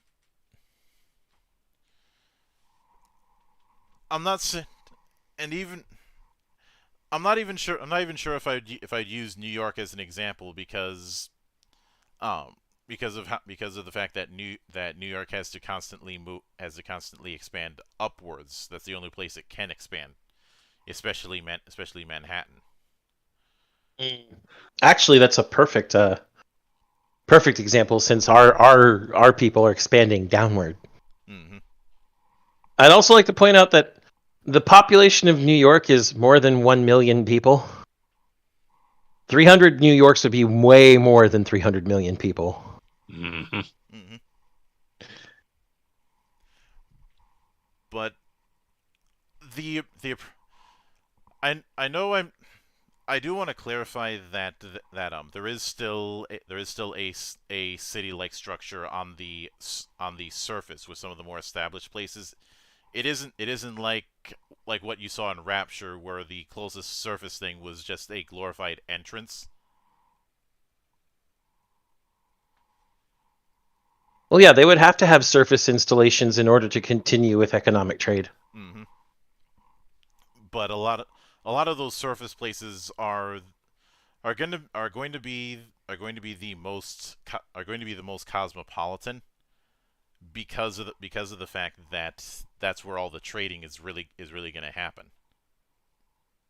Yes, absolutely. And along the there is of course I would imagine that there's also the temptation for pirates to show up along some parts of these seas. Mm-mm. So you would probably have some submarines and the like just acting as glorified patrol units. Yeah. Pork chop. Just to correct you here, according to the New York City planning's the planning site, the Department of City Planning, the population of New York City as of the 2020 census was 8,804,190 people. You are off by times 8. Mm-hmm. And I would also I've mentioned in the past my fondness for the anime Heat Guy J. And Yeah. in that particular anime, because of the fact that it takes place on a ocean city known as Judo, um, Yeah. immigra- immigration laws are significantly more strict than you would see in other places. I think you have a similar thing where where immigration is a lengthy process. Yeah. You'd first have to prove that you're psychologically suited for such a life. Yeah, there I think a lot of you'd have to go through both psychological and physical tests yeah, in order to just like pass. just like an astronaut, Hmm. because that's what be being. Oh, what would be the best word for this? An abyssal knot. I was gonna call them abyss walkers, but that's already taken. Har har har. Um, but it'd be the same thing. You have to prove that that you have the psychological profile to survive in this type of society. Hmm. Because if you can't, you're only going to eventually become a burden, and they really can't afford that down there. No. And then, of course, you have to be, physically capable of A, accepting the types of cybernetic implants you're going to need, and B, actually pulling your weight. So people who want to immigrate from the surface into the abyss are going to be people who have dreamt about it since they were probably very small, have been deliberately physically conditioning themselves in order to become useful for that society, Hmm. and are of the right mindset to do so. And in the I'd also the other reason why I say it would take a while to immigrate is just the recovery period when getting the cybernetics, Mm. As well as acclimatizing to where you are in the pressures. because I'd say that's the way I see it is that somebody who was born in say the Twilight cities, they probably had some low scale cybernetic treatment from a very young age, and just scale up as they got older. Yeah. But for somebody coming in who grew up Yeah. on these um Pork chop. The problem is that even if this is a massive nation, it's a massive nation comprised of smaller frontier states. mhm. It's every one of these places is technically a boom town, because this is still the most unexplored place on Earth. They have to deal with dangers daily, and they have to constantly adapt. Mhm.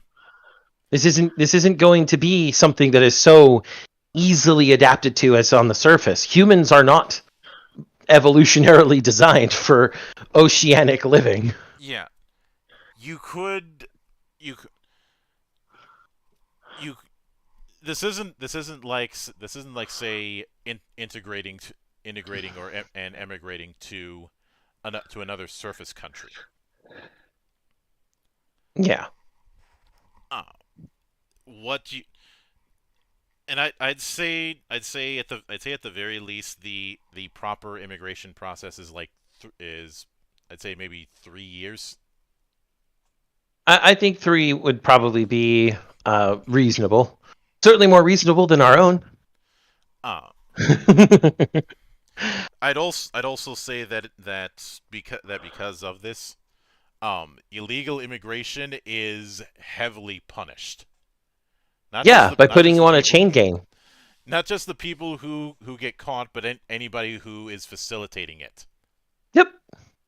You get put on a chain gang. Hmm.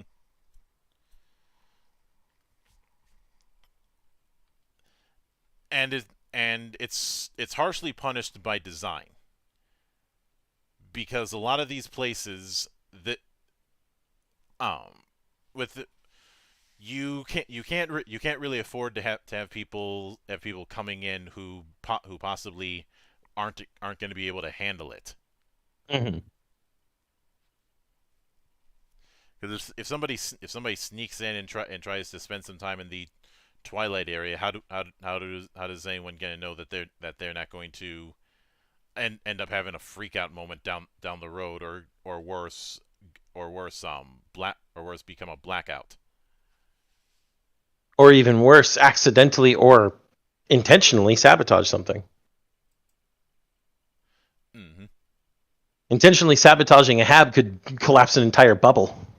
You'd kill thousands, millions of people, depending on how many were sabotaged and dragged other bubbles down with them. Pretty much. And as far as the idea of somebody going full body cyborg, uh, I'd imagine that that is considered going a step far by a lot of people, and you only really hear about that down in the abyss, and even then it's rare. And it's usually for people who have been injured beyond repair of their corporeal form. Mm-hmm. It's basically putting someone in a dreadnought, but sleeker. Yeah. I'd say, and as far as I know that the introduction of the internet is a key thing in Cyberpunk. But let's be honest, the main reason that the net is a big thing in a lot of Cyberpunk stories is, well, the internet was just starting to become a thing in the 1980s. Mm-hmm. Or at least the idea of going online in that regard.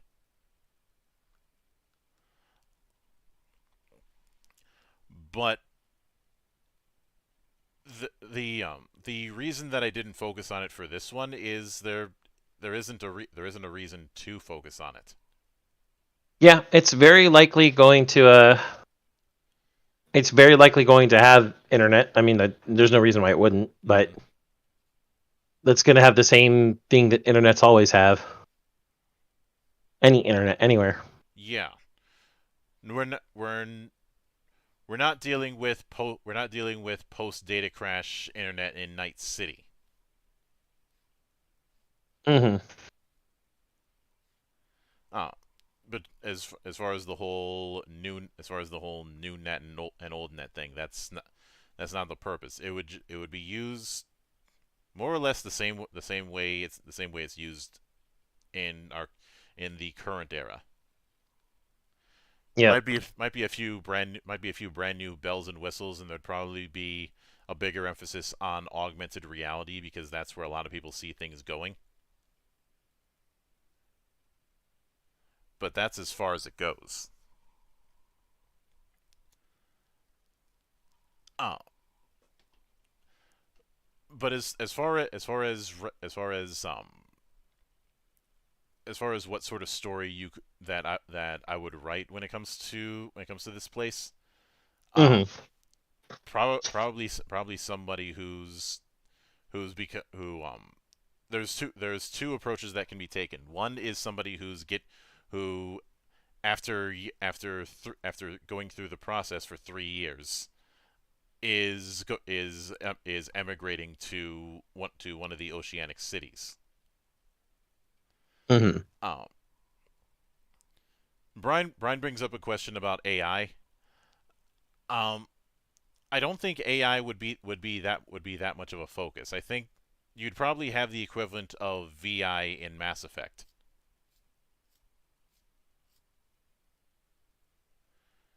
No, something that assists in tasks, but you're not doing full on sentient AI. Yeah. Largely because this isn't that kind of story. Although I do think because of the emphasis on practicality within these cities, any kind of AI, the AI would be seen at full on AI in the traditional sense would be seen as way too much of a risk. As well, we've had generations of stories to explore the concept of what happens when AI is raised improperly.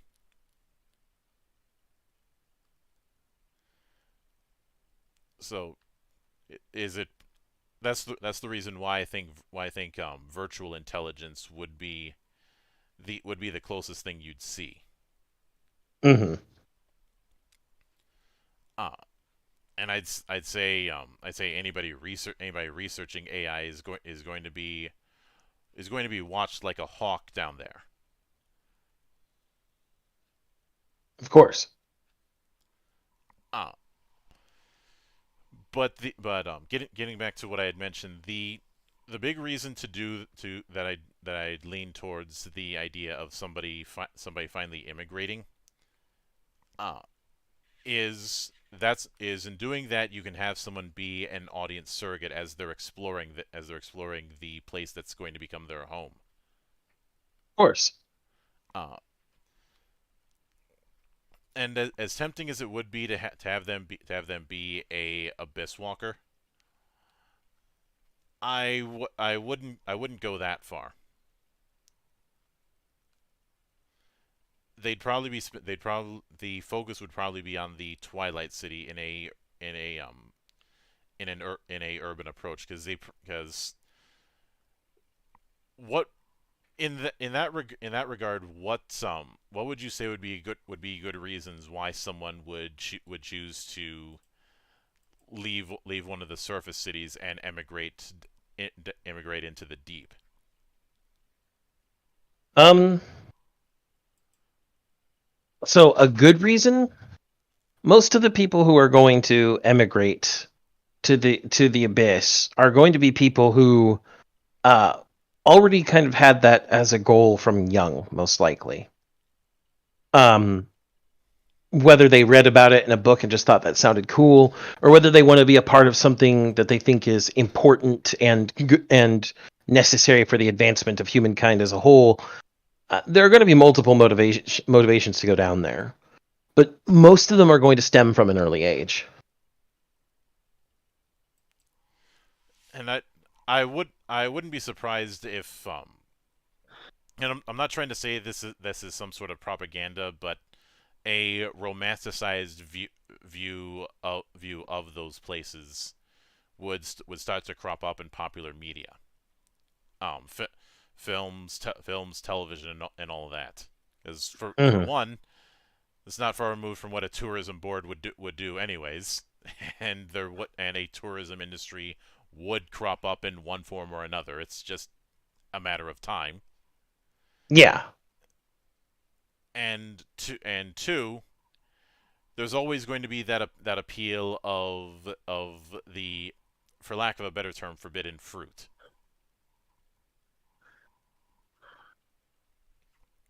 And three, well, there's gonna be some crazy documentarian at some point trying to get in.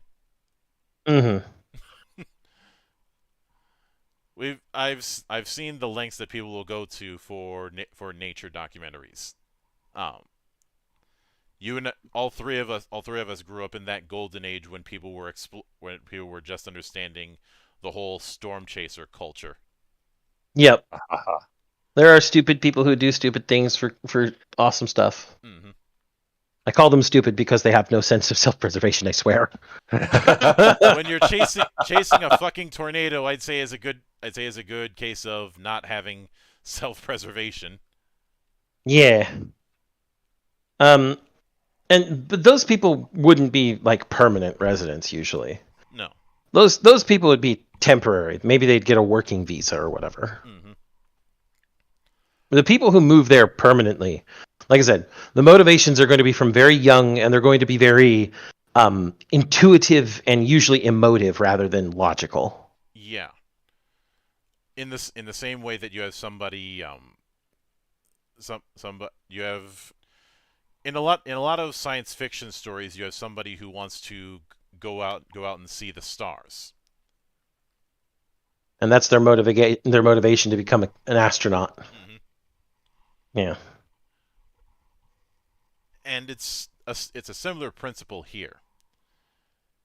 The hypothetical protagonist in this kind of thing would want to see the deep.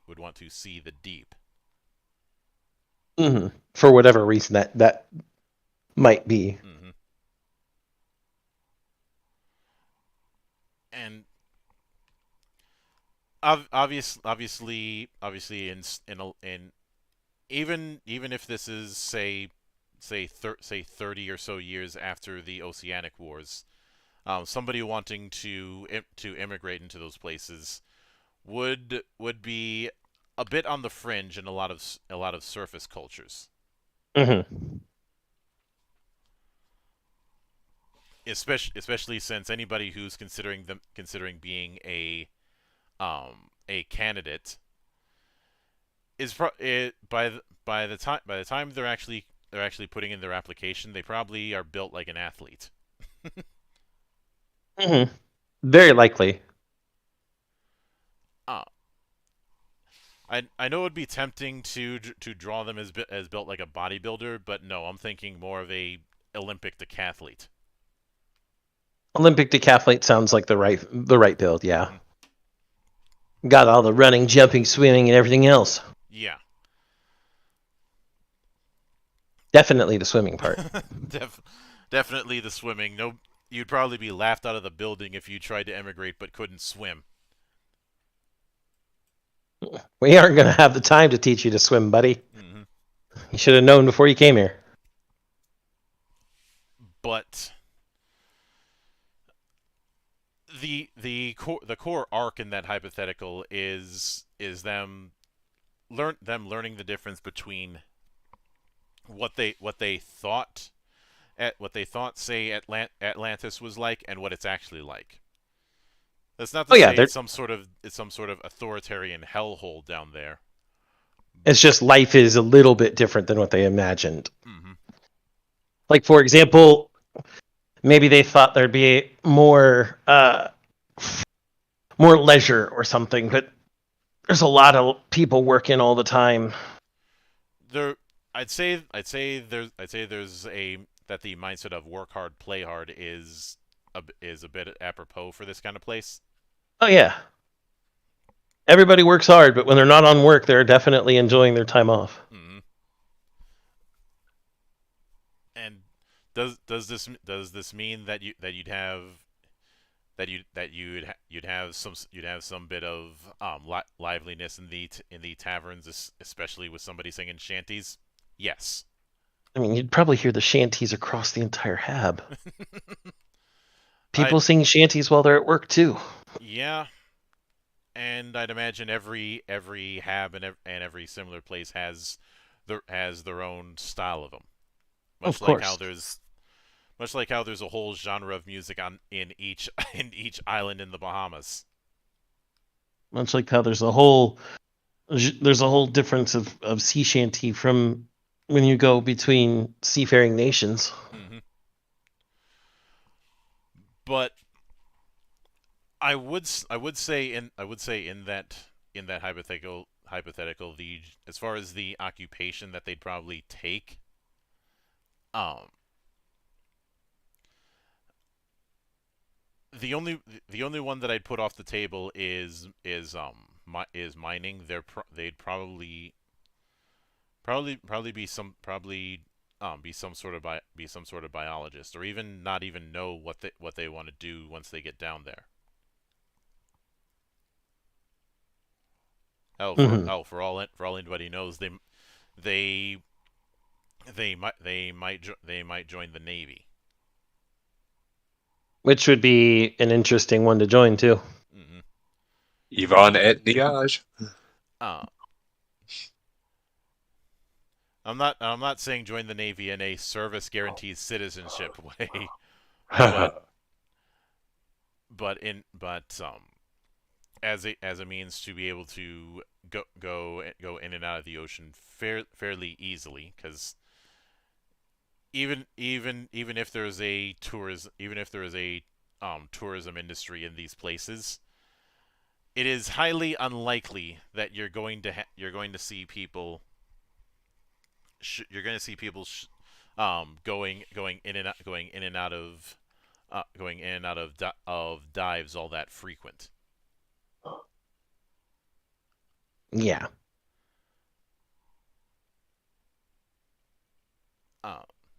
Saying, do the Marines in this group still have the 12-color rations?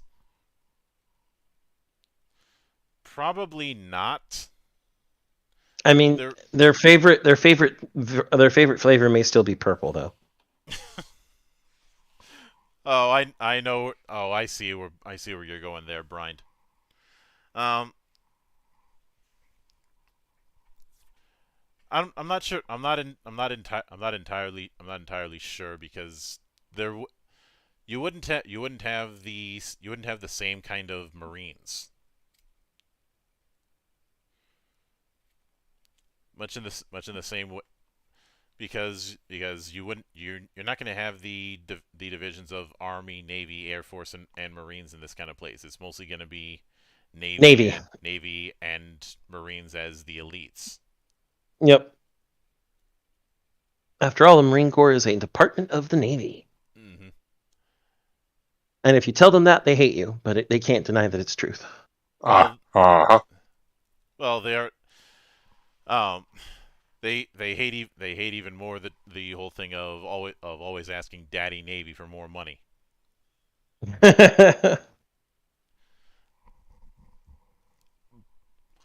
But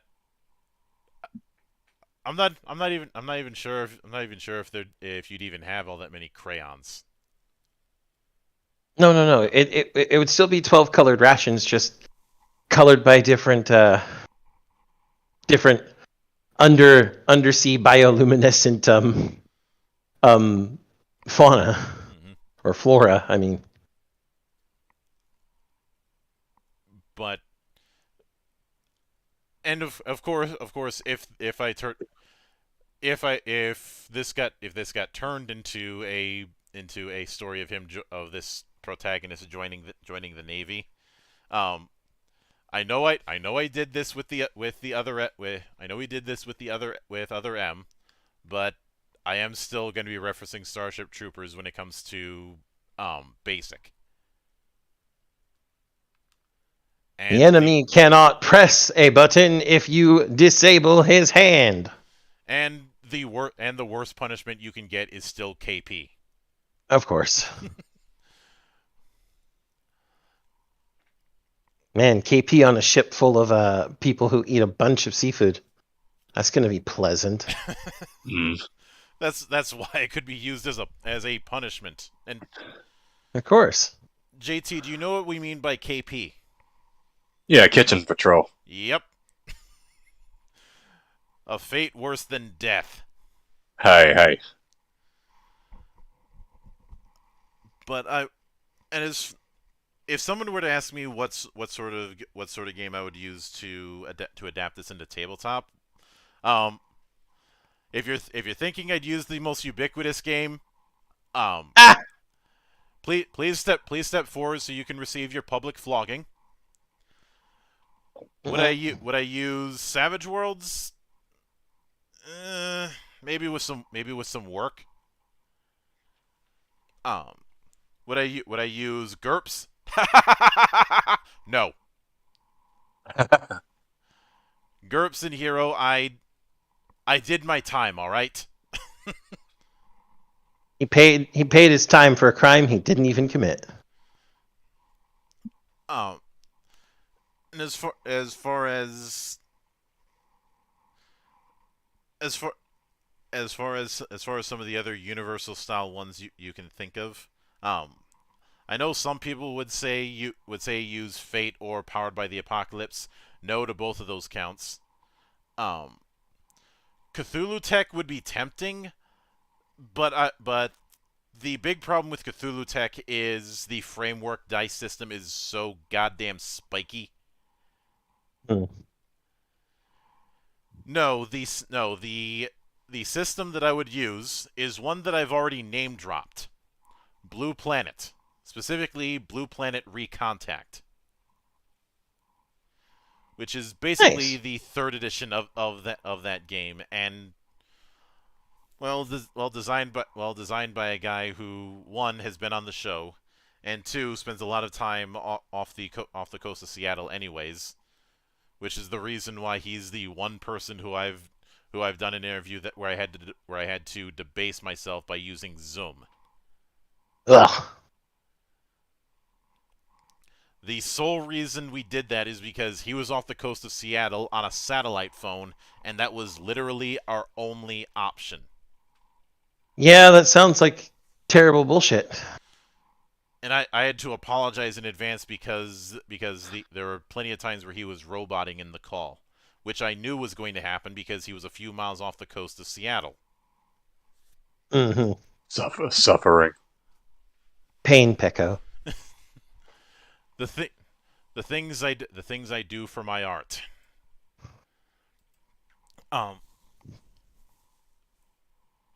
but in terms of what sort of conflict you would have down in these kind of places, because I realized that they could sound a bit idyllic, but a lot of the conflict would be on an individual basis, or even between small groups. Yeah. You're going to have social issues. You're going to have workplace issues. Mm-hmm. And then, of course, you're going to have the people who want more and can't really get it with their own skill sets, so they try to take it from others. Mm-hmm. And truth be told, instead of him joining the Navy, maybe it would be more interesting if he joined the police. That could be cool. Uh, But now I'm just thinking of Astral Chain underwater. Thanks, Monk. you're welcome, because Astral Chain is good. I know. But I do think,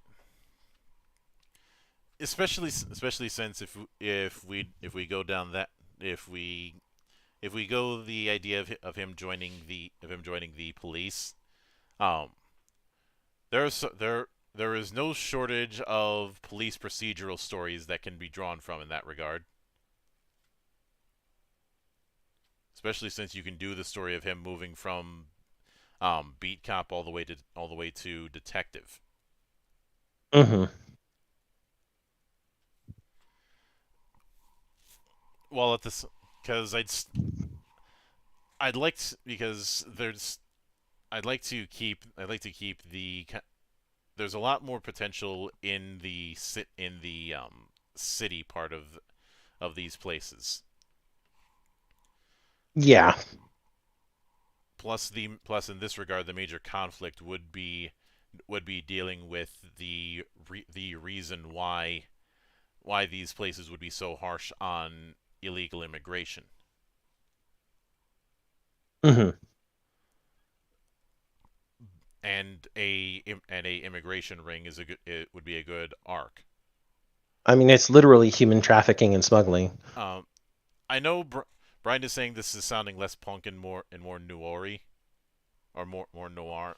Is what I think he was trying to say. Mm-hmm. The punk aspect is in the culture. Yeah. Something that we were trying to hammer home is a lot is punk is not a binary. It can manifest in a wide variety of ways, and the where the punk aspect manifests here is what is the whole frontier versus urban that we've talked about tonight. Mm-hmm. The this is you're not gonna see a whole lot of inhabitants doing mohawks and leather jackets or something like that. Yep. You might see some individuals that want to emulate rocker culture in that regard, but not everybody is going to be doing that. And the sole reason the reason why a police force would end up being a thing in this kind of place is because of how these kind of things have to be enforced to meant to minimize potential problems. I mean, I'd imagine that in the early days, what would become the police was just a bunch of volunteers, Of course. and after a few decades, it would evolve into something more than that. Yeah.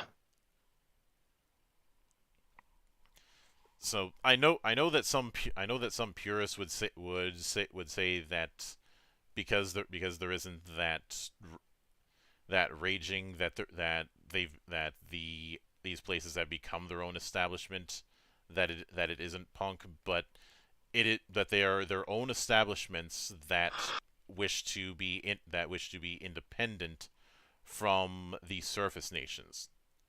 That's the Yeah. reason why I brought up the Oceanic Wars, because the whole reason that started was because when the early settlements were starting to form, they wanted to be independent. The nations that thought they were still in their coastline said no, so they moved further out. Rinse, repeat until you get open conflict. Yep. That's how that works. And that is the punk aspect. And a lot of people who immigrate either grew up idolizing that kind of place, or just want a place to do some sort of second chance. For the same reason people saw emigrating to the States as a second chance, with the romanticism of Ellis Island and all that. Mm-hmm.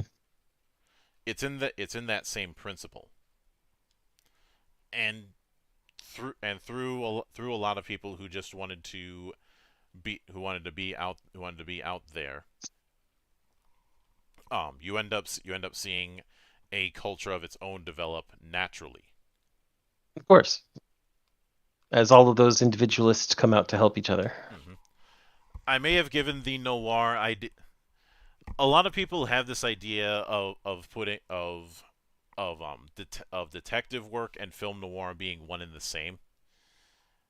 That is not necessarily the case. They can meld together, especially since a whole lot of detective stories are not detectives within police, but private detectives, which are the biggest freelancers you can ask for.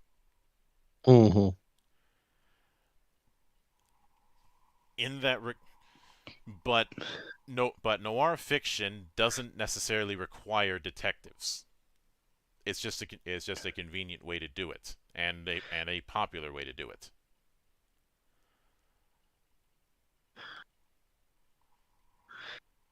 What I do, and I bring that kind of thing up to illustrate that even if there's some venturing out from the norm, the idea of this not being punk is ridiculous.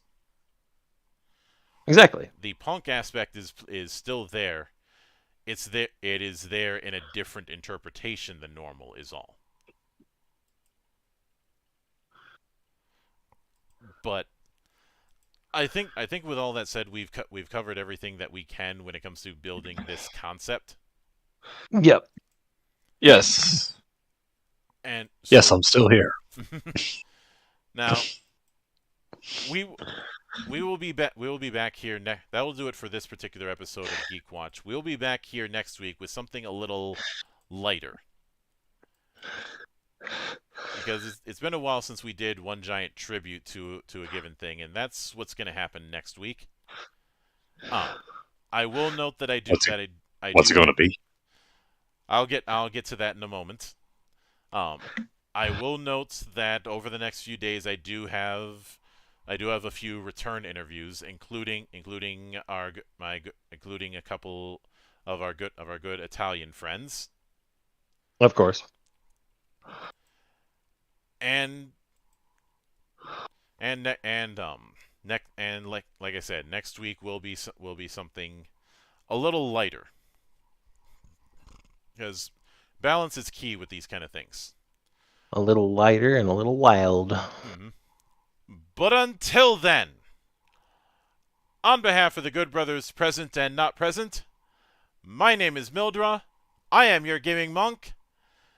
And join the watch.